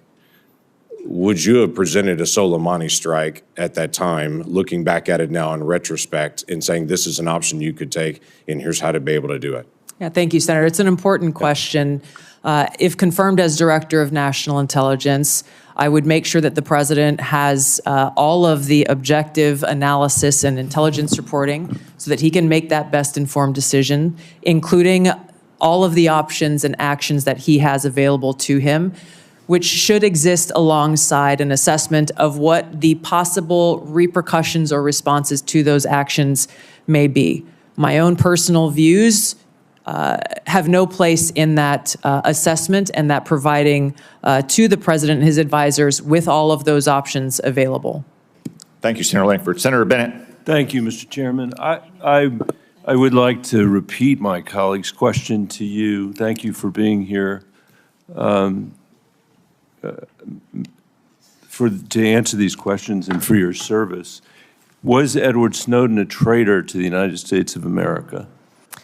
Senator, I will also repeat my answer. He broke the law. You said earlier that you were offended by a question that my colleague from Kansas asked, which I think was his duty as somebody on this committee to fulfill his responsibility to advise and consent. We are not here to be a rubber stamp for the President of the United States. So let me ask you again, do you believe, as the chairman of this committee believes, as the vast majority of members of our intelligence agencies believe, that Edward Snowden was a traitor to the United States of America?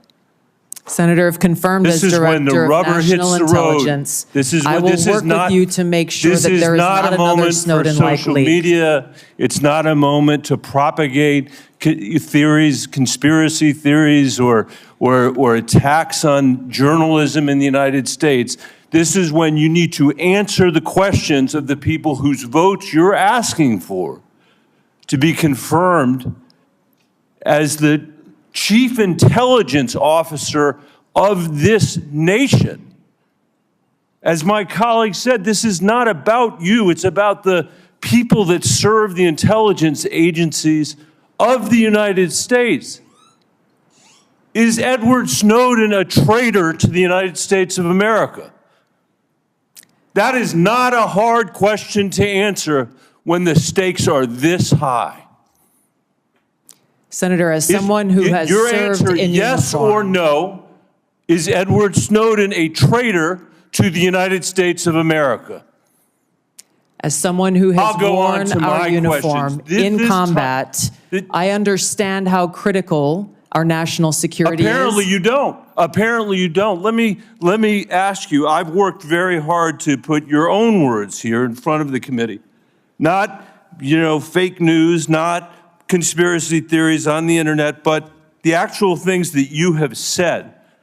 On February 23rd, 2022, at the very moment that Russian tanks were rolling across the peaceful border of Ukraine for the first time, you tweeted at 11:30 p.m. your time, "This war and suffering could have easily been avoided if Biden administration / NATO had simply acknowledged Russia's legitimate security concerns regarding Ukraine's becoming a member of NATO."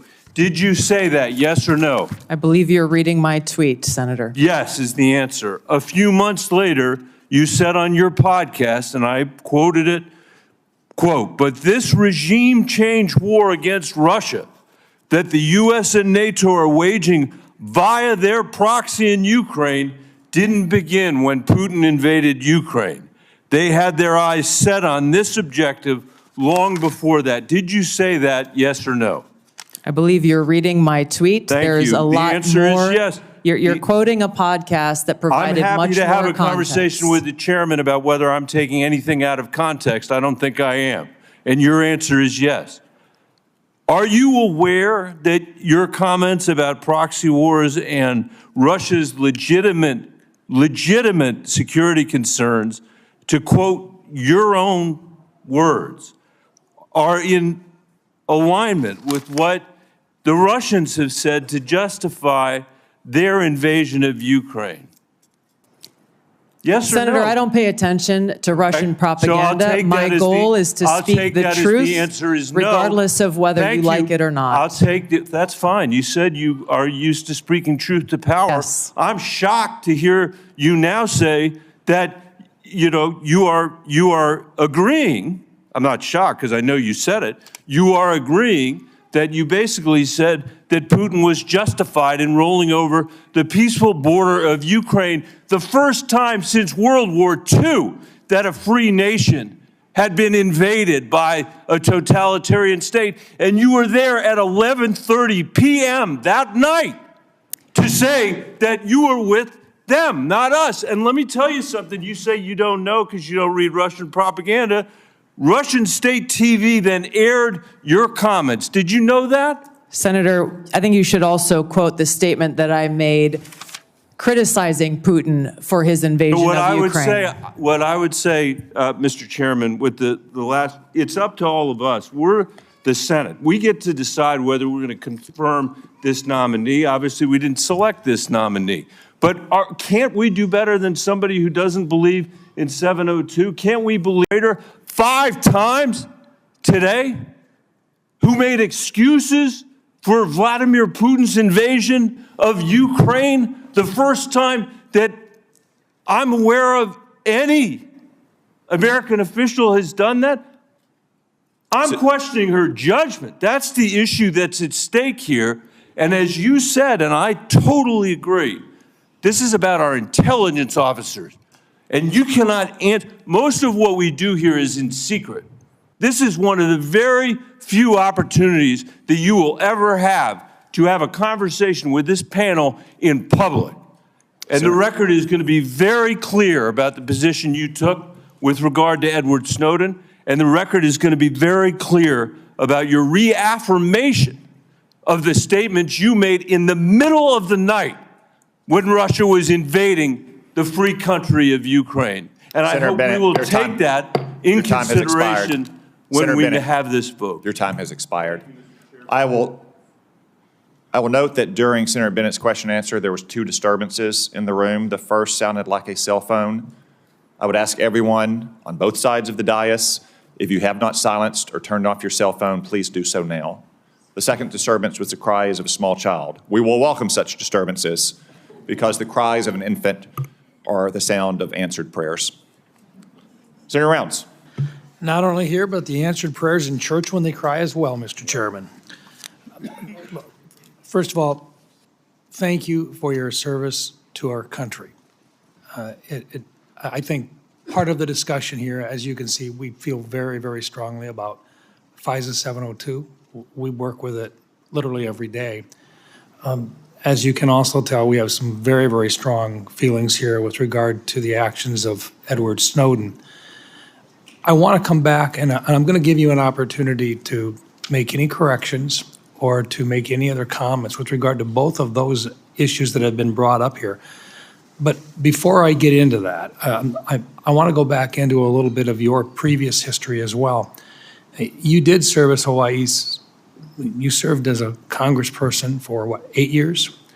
Yes, Senator. And during that time, you served on the Armed Services Committee.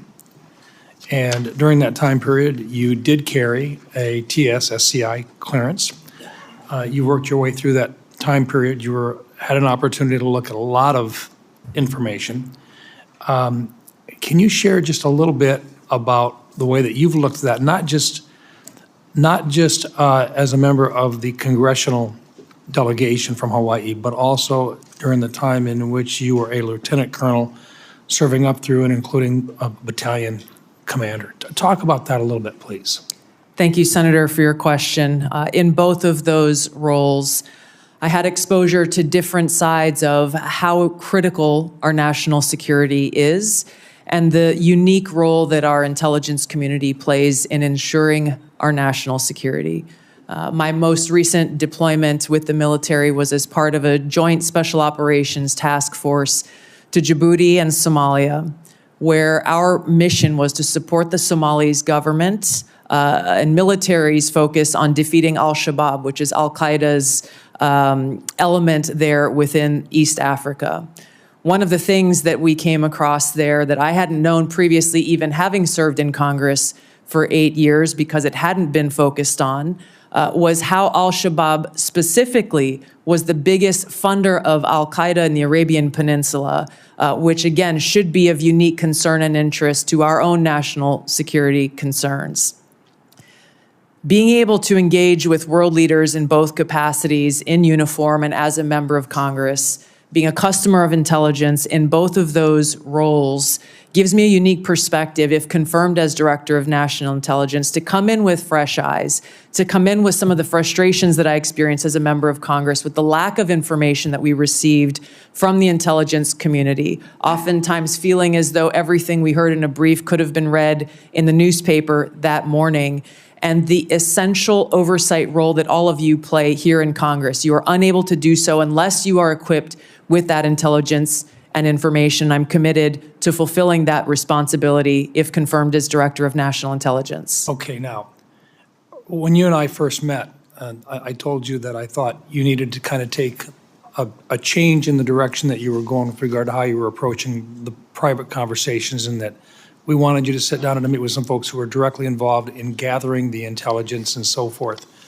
You did that. Yes. And then we came back and we sat back down again. And what those individuals who I had talked to and I asked you to talk with shared with me that they thought that you were a quick study and that you had the opportunity to look at a number of the issues that this committee considers to be extremely sensitive, and 702 in particular. Now, I've got about a minute left, but I want to give you an opportunity in front of this committee to share your position in your own words about how strong or how much it is needed with regard to the continuation of 702 and your support for it. Thank you, Senator. 702 provides a unique security tool and capability that is essential for our national security.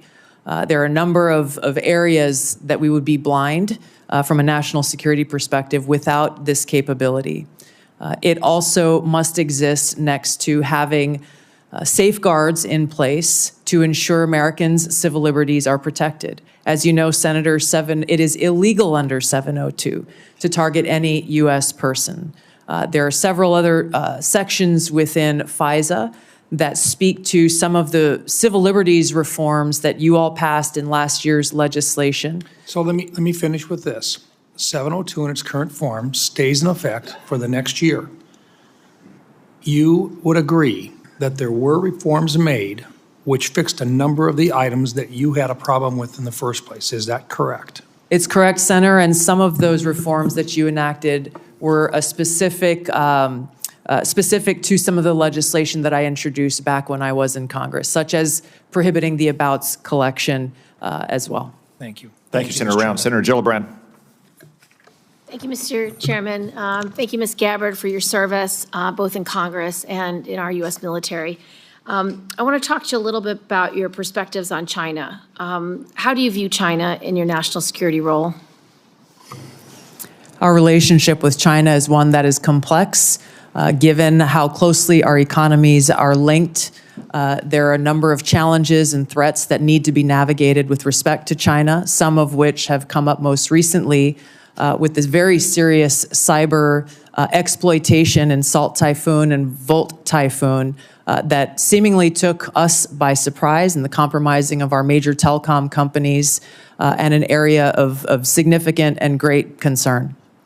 So some of your past statements that are relevant to China are concerning because I don't think it fully appreciates China's perspective towards the United States. For example, with regard to TikTok.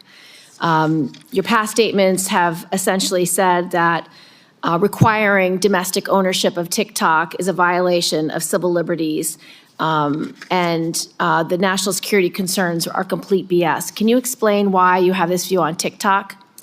The position that I previously made, obviously not as a member of Congress, as you consider the TikTok legislation, were centered around the protection of Americans' First Amendment rights and the lack of data privacy legislation, frankly, that would apply to TikTok, Facebook, X, all of these different social media applications that collect on us as users of these applications.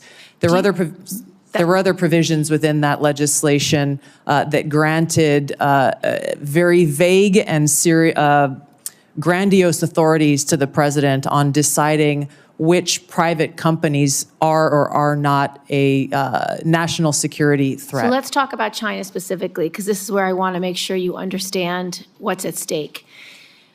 We've had concerns over many years that when China owns infrastructure, it can manipulate that infrastructure. It can use it for spying. It could use it, turn it on or off. And you've actually addressed some of the most recent cyber attacks that we believe China had relevant participation. The challenge is if China owns TikTok, it means they can spy on the United States, on the American people. It can take all the data from our children. It can change the narrative about what people are talking about through their algorithms. If it wants to create misinformation or malign foreign influence, it's very easy. So can you understand why it's so important that we require domestic ownership of TikTok?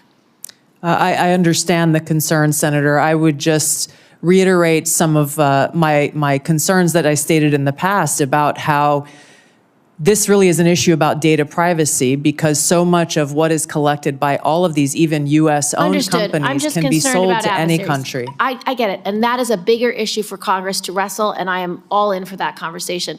But I want you to appreciate China. What is your view with regard to Taiwan? Do you think it is something that your intelligence efforts will understand how important our relationship is with Taiwan, specifically on chips manufacturing? I think President Trump has most recently decided to have a 100% tariff on all chips from Taiwan. And your statements, particularly about the bill we passed, the CHIPS Act, to make sure that domestic production is invested in, and so that we have that supply chain, and so we have that national security. But your public statements about the CHIPS Act have been very negative and don't seem to appreciate how important that independence is for our national security, to be beholden to China, to be beholden to Taiwan, to be in a place where we can't do our own national intelligence. Yes, Senator, I fully support the investment in building and strengthening our own domestic capabilities. If I recall, that legislation had a lot of other provisions in it that had nothing to do with the production of our own capability, and I felt were a distraction away from and a potential obstacle towards achieving that. So you will recommend to the president that we continue to invest in the semiconductor industry in the United States for our own independence as well as our own national security? Yes, Senator, and I would base my recommendations on a number of all of these issues, if confirmed as DNI, based on the full assessment of the intelligence picture so that the president understands the ramifications and the potential cost towards any one of these policy positions that he will make and all of you will make. And last, I want to return to the Soleimani strike. At the time, you said it was illegal, that President Trump did was illegal, would cause very significant problems down the line. What is your position on that strike, and will you be able to advise the president in future issues with regard to national security? Those broader issues that I raised with regard to war powers, I have been consistent on. I didn't have access to all of the information behind that strike at the time, and my concerns were that that may be an escalatory action. President Trump was right. There was no escalation beyond that, and his policies towards Iran turned out to be very effective for our own national security. Thank you, Senator Gillibrand. Do you disagree with the president taking away the protection for those who are now being targeted in retaliation for the Soleimani strike, such as previous Secretary Pompeo? Senator, I can't answer that without being able to look at the intelligence assessment and the threat assessment for that or other decisions. Thank you, Senator Gillibrand. Senator Young. Tulsi, good to see you. We had a nice visit in the office. Thank you. Appreciate you being here today. It was clear from that visit in the office that we share a lot of concerns about ill-advised foreign regime change interventions, about the weaponization in certain instances of our domestic law enforcement and intel authorities. Let me talk about something, Edward Snowden, on which we may not agree. It's been recognized he fled overseas with the numbers 1.5 million classified documents. He shared them with the press. He absconded to China and Russia.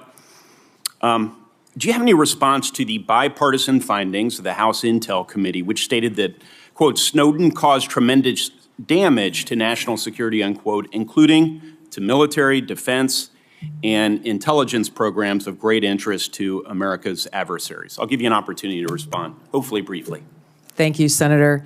As I've said before, Edward Snowden broke the law, and I do not agree with how he chose to release information and the extent of the information and intelligence that he released. It's my focus on the future, and I think we can all agree that we do not want to have another Snowden-type leak, and I've laid out specific actions, if confirmed as DNI, to do that. Okay. Well, it's notable you didn't say, yes, it clearly hurt in various ways our national security. The same House committee also reported that based on DoD assessments, should the Chinese or Russians access certain documents relating to DoD capabilities that we know Snowden stole, quote, American troops will be at greater risk in any future conflict, unquote. Do you have any reflection on this assessment?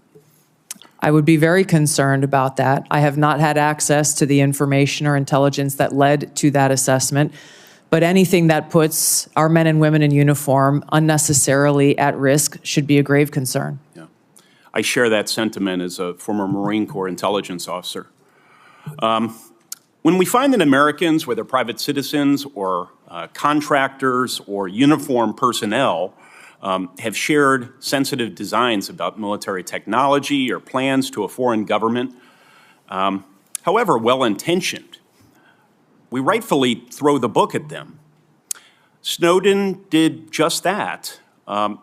Yet you have argued, and many times, that he should be pardoned. You introduced legislation, as has been discussed here. He's been able to publicly hide, as I see it, behind this facade of being a so-called whistleblower. But he likely endangered American lives through his actions. So, as the leader of the intelligence community, how would you think you would be received based on some of these past actions to support or even to pardon Edward Snowden? Rank and file intelligence analysts and intelligence professionals. How do you think it'll be received?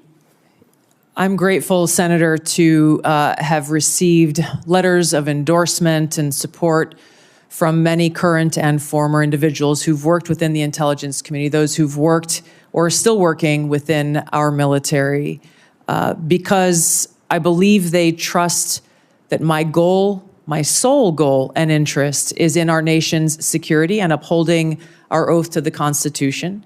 And they trust that if confirmed as Director of National Intelligence, I will take the very specific steps that I have laid out in informing every single person within the intelligence community about the legal pathways they have to blow the whistle or to bring any concerns to the forefront, to include coming directly to members of Congress, to limit access so that we don't have people who are E3s or E4s or people in any situation taking it upon themselves to release classified information, giving them a direct line to me to once again make sure that we are all fulfilling our responsibility to Tulsi, ensure our national yes. security and uphold our Constitution. Thank you. Tulsi, was Edward Snowden false to an obligation or false to a duty? I don't understand what you're saying. False? Yes. Did he betray a duty? But did he betray the trust of the American people? Which is, according to Merriam-Webster, that's the definition of a traitor. Edward Snowden broke the law, and he released this information in a way that he should not have. He also acknowledged and exposed information that was unconstitutional, which drove a lot of the reforms that this body has made over the years to make sure that Americans' constitutional rights are protected. For what it's worth, Mr. Snowden is watching these proceedings. He's posted on social media even, indicating that Tulsi Gabbard should indicate that I harmed national security.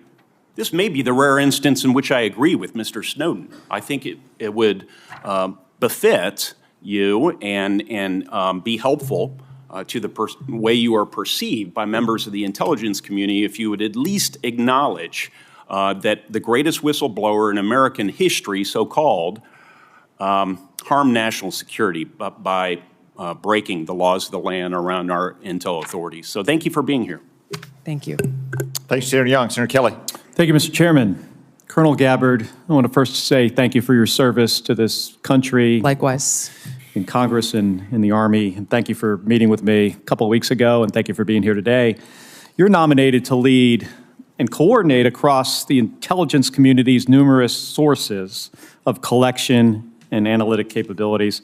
In a few sentences, can you describe how you make assessments and how you're going to sift through all this intelligence and make careful and thoughtful conclusions? Yes, Senator, there are great professionals who work within the intelligence community. I will build a strong team around me as they present the intelligence reporting to provide to the President through the President's daily brief and to respond to issues and concerns that this body has. I will welcome dissenting voices to be able to make sure that this information intelligence is thoroughly vetted prior to presenting it, and make sure that the truth is reported, whether that truth is convenient or not. Well, thank you, Colonel Gabbard, and I appreciate that. The President and others are going to rely on that. I want to discuss such an assessment made by the IC. For years, the U.S. analyzed evidence of numerous chemical weapons attacks in Syria. Eventually, we were able to assess that Bashar al-Assad was responsible for a number of these attacks that slaughtered his own civilians. Do you accept the conclusion broadly that Assad used chemical weapons against Syrians? Yes, and I'm on the record for years of agreeing with that broad assessment. Thank you. Among the attacks the U.S. assessed Assad was responsible for two that occurred in Douma and Khan Sheikhoun in Syria. As a member of Congress and as a presidential candidate, and as recently as this month, in your written responses to this committee, you have cast doubt on the assessment that Assad is culpable in these two attacks. Is that still your position? Senator, I raised those questions given conflicting information and evidence that was presented at that time. Okay. Well, thank you. So to help inform the public, the Trump administration released declassified intelligence in 2017 and again in 2018, showing how experts analyzed multiple types of evidence, satellite imagery, medical experts' witnesses, describing sources and showing the reasoning used to determine Assad's culpability in using these chemical weapons, including in Douma and Khan Sheikhoun in these attacks, the ones that you questioned. I have two documents I want to submit for the record, Mr. Chairman. Admitted. Thank you. Were you aware of the declassified assessments, the one I referenced? Yes, I was. And as a member of the House Armed Services Committee and the Foreign Affairs Committee, did you take time to review these? Yes. Okay, thank you. And can you explain to me then why you doubted the intelligence community's conclusions in these two cases, Douma and Khan Sheikhoun, but not the others? And please be specific. These two cases were being looked at as to be used as a pretext for major military movement, and my fear was a repeat of the deployment of another 500,000 soldiers like we saw in Iraq towards what was the Obama administration's goal, which was regime change in Syria. The question specifically that I raised around these two came about because there were two reasons. One, that assessment was made with high confidence and low information. The information that they had came from those on the ground in an al-Qaeda controlled area and therefore were al-Qaeda linked sources. and there was conflicting information that came from the UN's Office on the Prohibition of Chemical Weapons inspectors, as well as an MIT professor, Ted Postel, So I who want to talk looked at about him these for a second. extensively. So did you look into his credentials, yes or no? Yes. And were you aware of his appearances on Russian Today, which is used by the Russians to disseminate government-approved messages? No. Were you aware Postel relied on a chemistry student with a record of defending the Assad regime?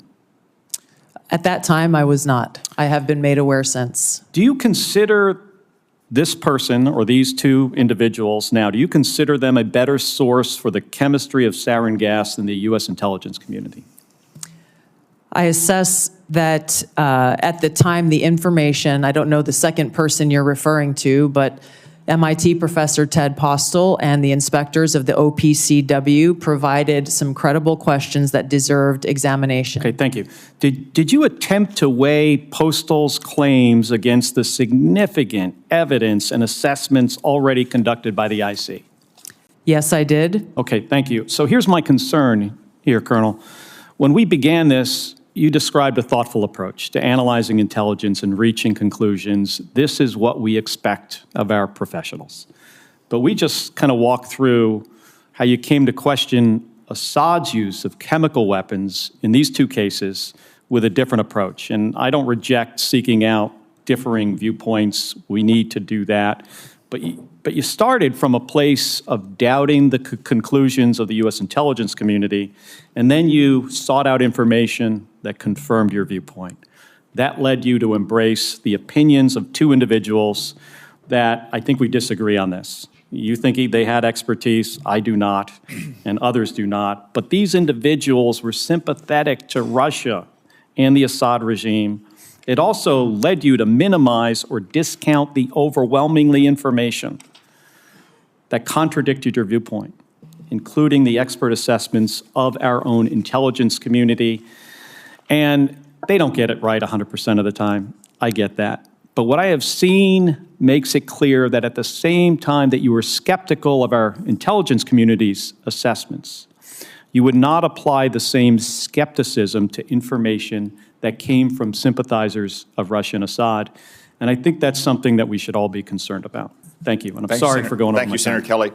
I want to recognize and welcome to the committee our newest member, Senator Budd, although we all regret Senator Rubio's departure. We're all pleased, as evidenced by the 99-0 vote, that he is now the Secretary of State, and that also pleased that we have a great new member on our committee. Senator Budd. Thank you, Mr. Chairman. I am grateful for your leadership here as well. Colonel Gabbard, great to see you again. I enjoyed meeting you in my office a while back, and I've enjoyed our friendship and our time serving together in the U.S. House. So as you know, Section 3023 of Title 50 states any individual nominated for appointment as DNI shall have extensive national security expertise. You served 4 terms as a member of the House of Representatives, which is a constitutional office, and throughout your tenure, you were a member of the Armed Services Committee and the Foreign Affairs Committee. Is that correct?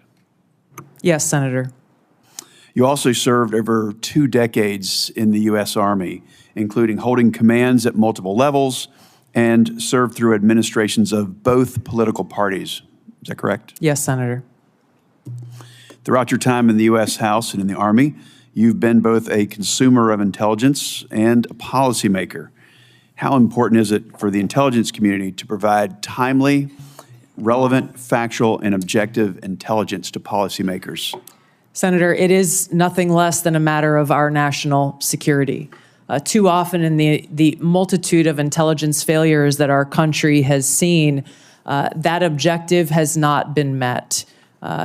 Now, CIA Director Ratcliffe talked about in his testimony before this committee how the CIA's own internal metrics have shown that analytic objectivity has gone down within that organization.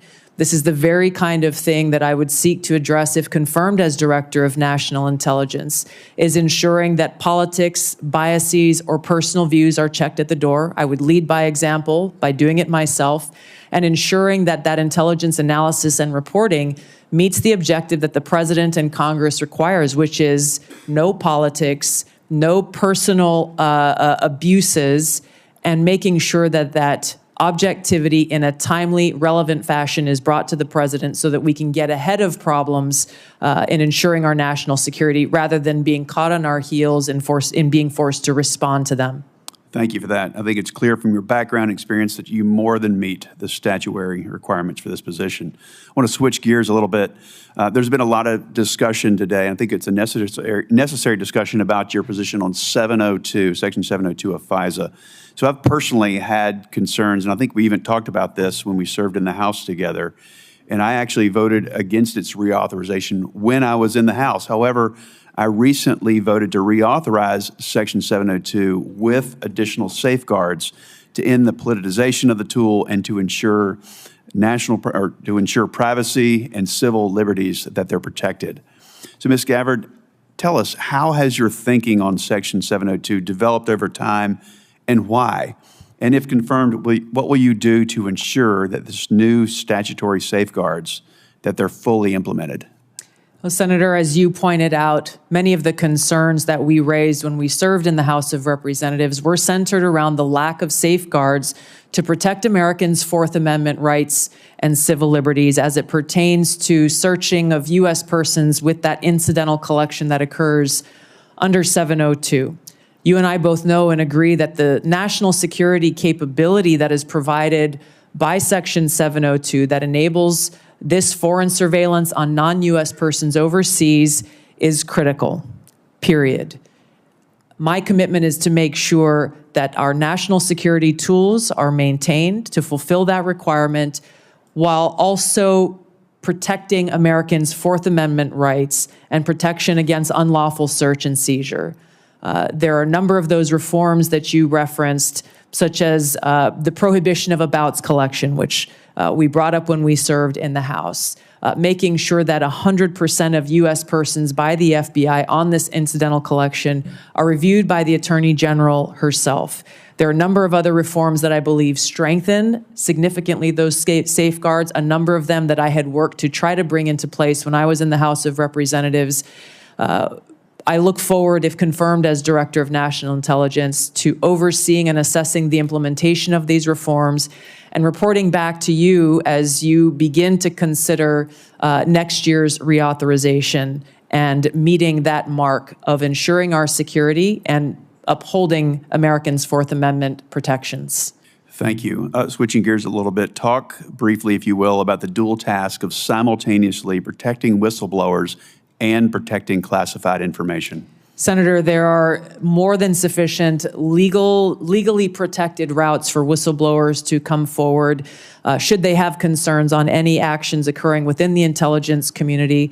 I've spoken about the additional protections that I personally will put in place if confirmed as Director of National Intelligence, understanding the seriousness of protecting our nation's secrets, and one that I hold personally.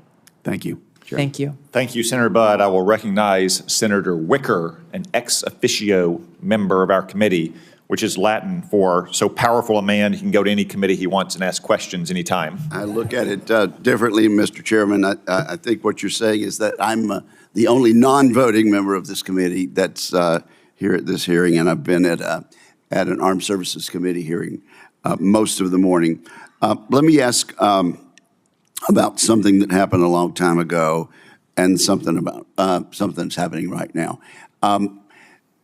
Colonel Gabbard, I was a member of the House of Representatives on 9/11, 2001. As a matter of fact, I was at the Pentagon that very morning when the attacks happened. Where were you when 9/11? We all remember where we were. Yes, I was in Hawaii. There was a 5 or 6 hour time difference.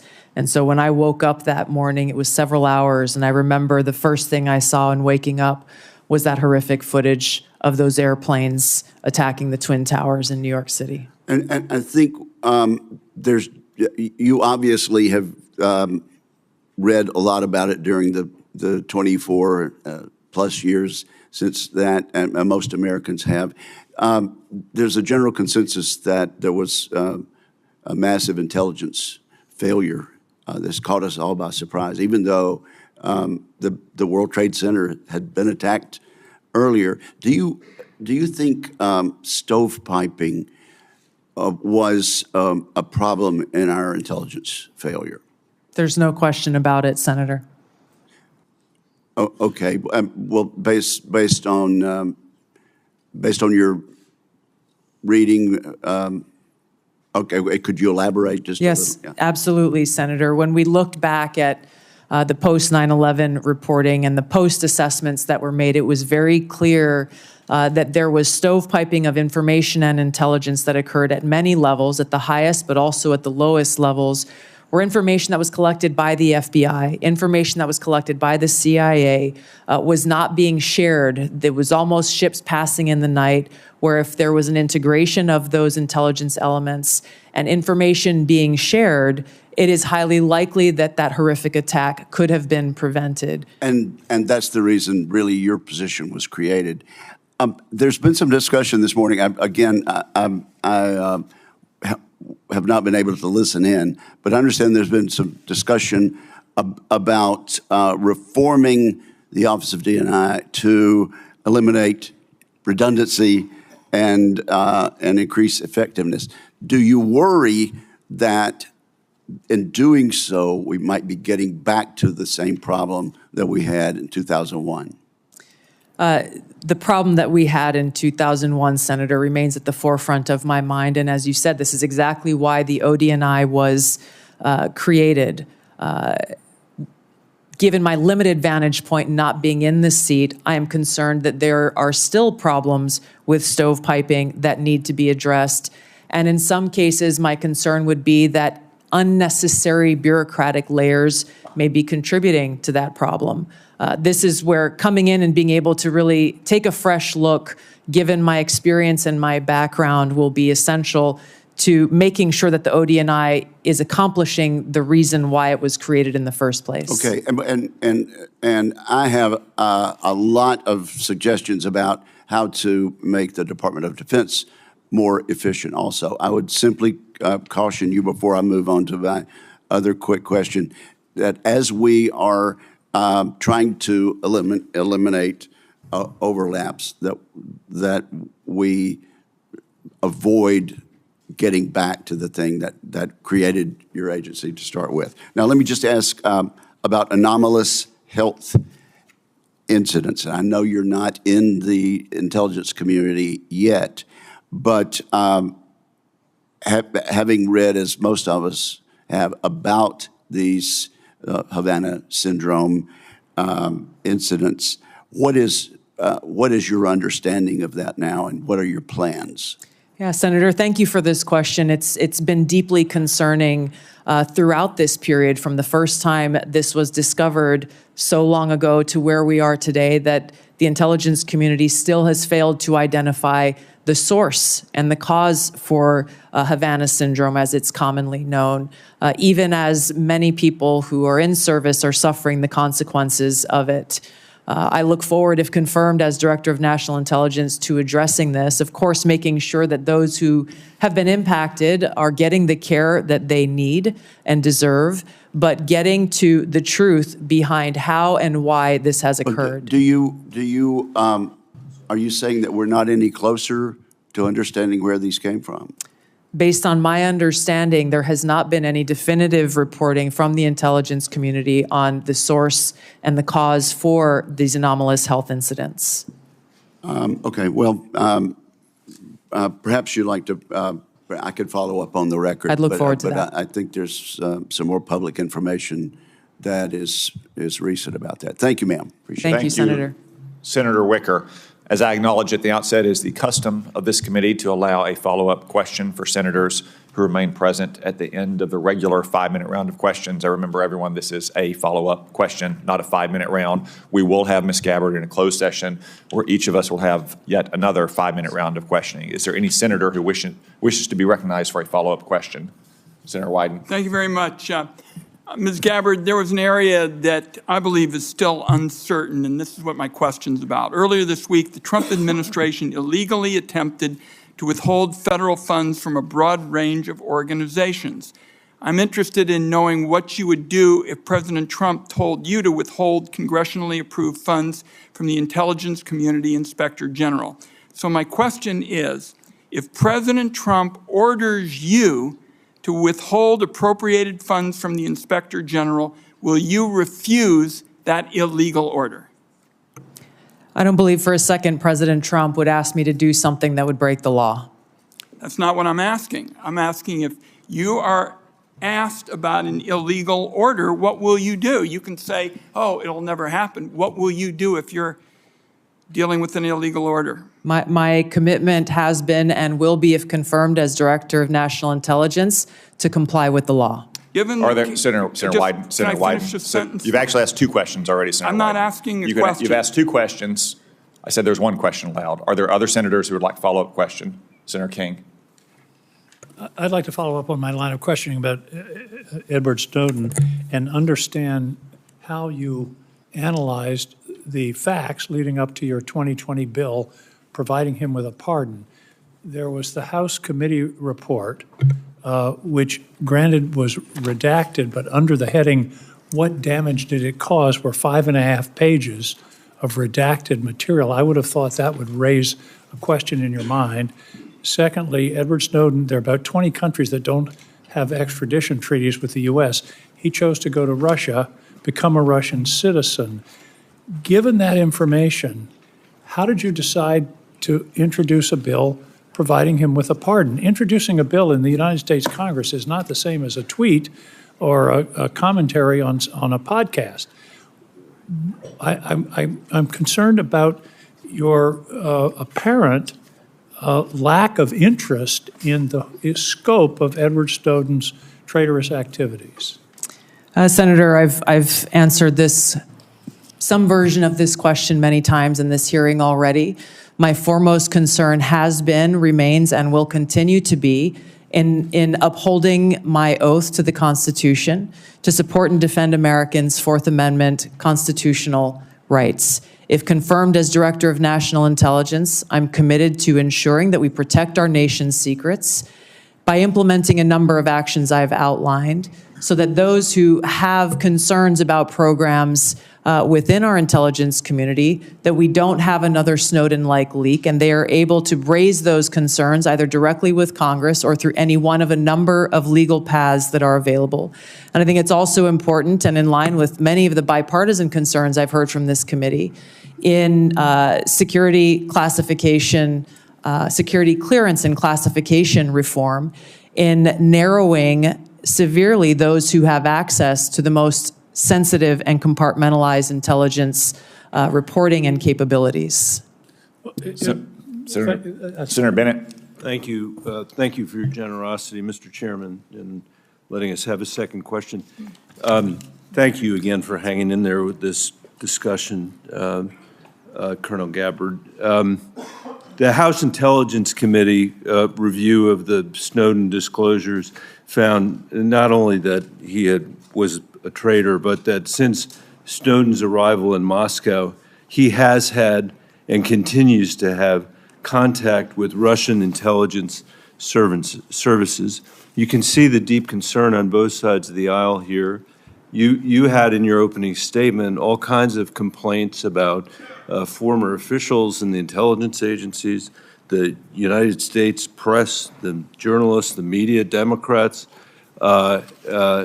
suggested that you weren't being treated fairly when you were coming here. No condemnation at all for this, which leads me to wonder why it is so hard for you to say that Edward Snowden was a traitor to our country. And the question I guess I have for you is how, if you can't say that, you feel that the concerns that this committee has, that we need somebody here who will actually honor their oath, as you said. Maybe I should make it easier for you. Edward Snowden did not honor his oath to the Constitution, which is what you just said was the most important duty, most important obligation that you have in this role. Why is he being treated like a folk hero by you instead of the traitor that he was? Senator, as I said, my focus and what should be of relevance to all of you and everyone watching is what I will do as Director of National Intelligence to work with you to make sure there's not another Snowden-like leak, given the paramount importance of our national security and keeping our nation's secrets. I've laid out a number of ways that I intend to do that, if confirmed, in fulfilling my responsibility in this role. Thank you, Mr. Chairman. Senator Gillibrand. Thank you, Mr. Chairman. I just wanted to continue along with regard to China, because it's such an important part of your portfolio. And I know on armed services, you've had hearings over the last 15 years about their architecture and how they're building up space capabilities, sea capabilities, Air Force capabilities, every type of capability they possibly could. And that aligned with their malign foreign influence and with their ambition with regard to Taiwan. It just creates a very dangerous scenario and concerning one. And so I wanted to ask you about Japan, because recently, about a year and a half ago, 13 months ago, you said that you didn't think it was wise to allow Japan to build up their own defense architecture. And you thought it was short-sighted. Can you speak a little bit about that? Because our alliance with Japan is so important in our ability to defend against malign activities of China, not only geographically, but because for the last 50 years, they've been close allies, allies that we rely on. We share intelligence, we share operations. They are a great ally. So what was your concern about? And have you had any views that have shifted in that regard? Yeah, thank you for the question, Senator. I agree. Japan has been a strong ally of the United States in a different capacity as a member of the Hawaii National Guard. I've gone and conducted training missions in Japan with the Japanese Self-Defense Force. Their forces and their constitution has been primarily focused on self-defense. The concerns that I had raised previously had to do with really looking at the bigger picture of the context of the history with Japan and China, and recognizing the implications of how this kind of shift from a self-defense posture that Japan has had constitutionally to a more offensive posture could result in escalation. And given the history, we need to acknowledge what the ramifications could be to our own security interests.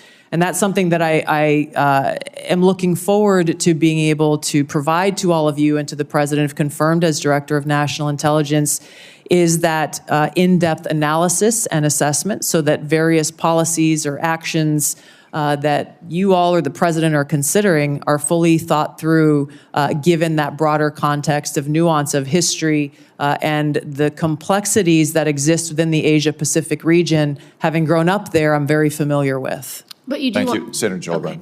Senator Kelly. Thank you, Mr. Chairman. Colonel Gabbard, when Russia was denying Assad's use of chemical weapons, they accused the U.S. of supporting terrorists. This is a line that Putin used frequently during the Syrian civil war as he supported Assad. Syrian officials made similar comments. They did it repeatedly. They did it in public. They did it at the United Nations. In 2016, you gave an interview in which you said, and this is a quote, "The U.S. is providing direct and indirect support to terrorist groups in order to overthrow the Syrian government." And in 2019, on the Democratic presidential debate stage, you said of President Trump, this is a quote, "This current president is continuing to betray us. We were supposed to be going after al-Qaeda, but over years now, not only have we not gone after al-Qaeda, our president is supporting al-Qaeda."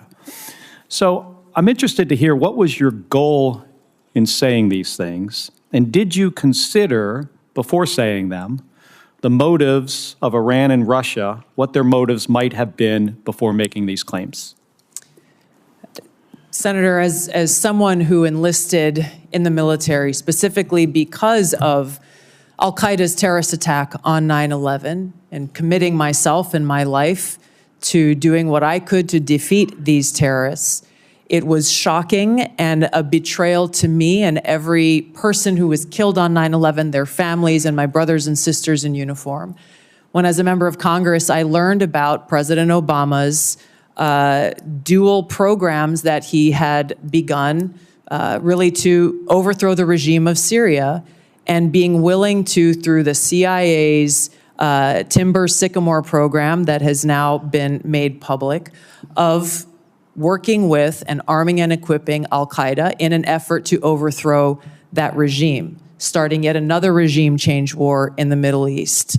DoD train and equip program, again, begun under President Obama, is widely been known, looked at, and studied, that ultimately resulted in over $500 million being used to train who they called moderate rebels, but were actually fighters working with and aligned with al-Qaeda's affiliate on the ground in Syria, all to move forward with their regime change and not acknowledging what was obvious at the time and what has unfortunately borne true, which was that a regime change war in Syria, much like the regime change wars in Iraq, the toppling of Gaddafi and Mubarak, while these are all dictators, would likely result in the rise of Islamist extremists like al-Qaeda taking power.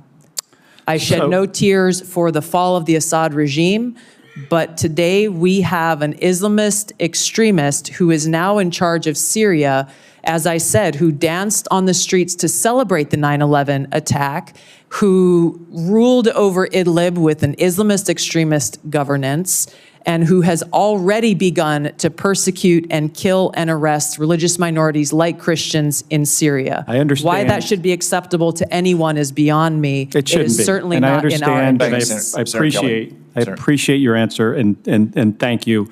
My concern has to do with the tendency to repeat Russian and Syrian, and even in some cases, I think we'll get into in the closed session, Iranian information, and to discount what comes from our intelligence community. Senator, every American deserves to know that people in our own government were providing support to our sworn enemy, al-Qaeda. That should not be acceptable by anyone. Thank you, Senator Kelly. Ms. Gabbard. In conclusion, Senator Warner. Yeah, thank you, Mr. Chairman. You know, one of the things I love about this committee, and I know folks who are here for Ms. Gabbard may not fully realize, but this has always been a bipartisan committee. And you know, my friend Richard Burr, who said we always kind of followed the truth.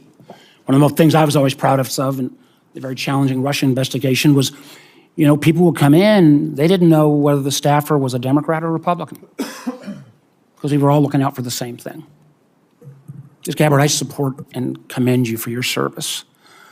But we have heard this morning taking some individuals' advice on chemical attacks, not taking American intelligence community that, as we subsequently discovered, had iffy ties, not enough due diligence. We've heard this morning on your trip to Lebanon that you weren't fully aware that the folks who originally paid for the trip had these relations and ties to this Syrian party.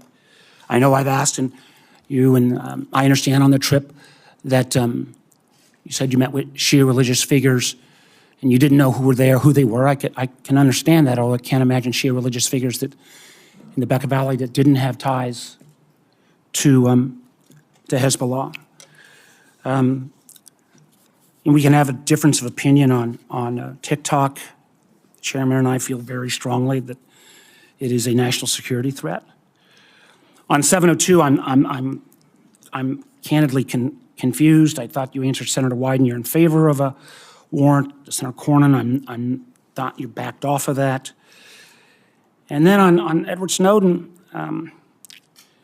you won't back off of Brave. You won't back off of your legislation.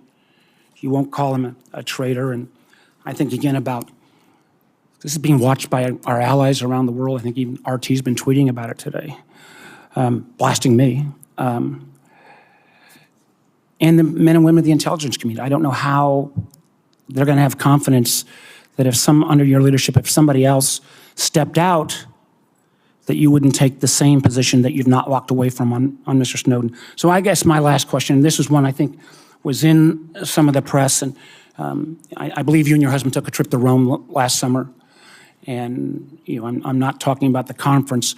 I think you didn't ask who paid for the trip. I just want to get this off the record right now. Not if you and your husband reimbursed, but did you pay for the trip in the outset, or There was a made the booking? nonprofit organization that was coordinating with the Vatican to set up this meeting that was centered around peace and security interests in the Western Hemisphere. I'm not going to go into that. I Paid just for want the to just trip. make sure. So you didn't understand your trip was paid for by a gentleman named Pierre Louvarier and the Clementi Foundation?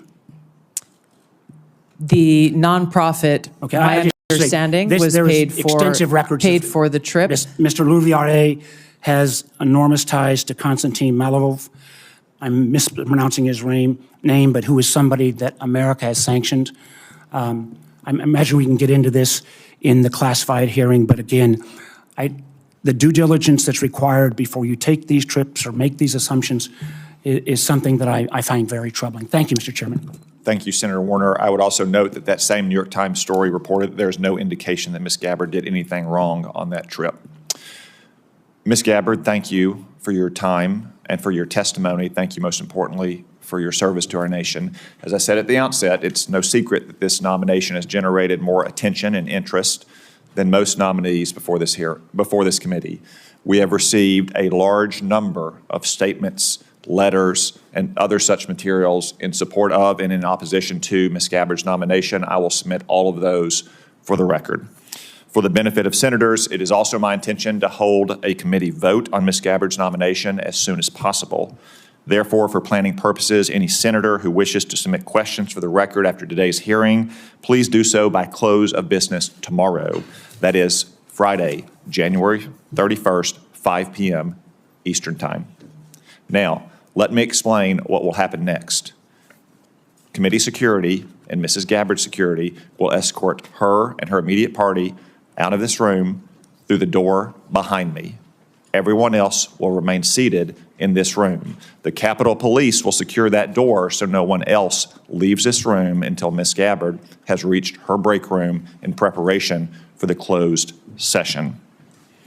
We will convene in that closed session in approximately 30 minutes at 1:10 p.m. This open session is adjourned.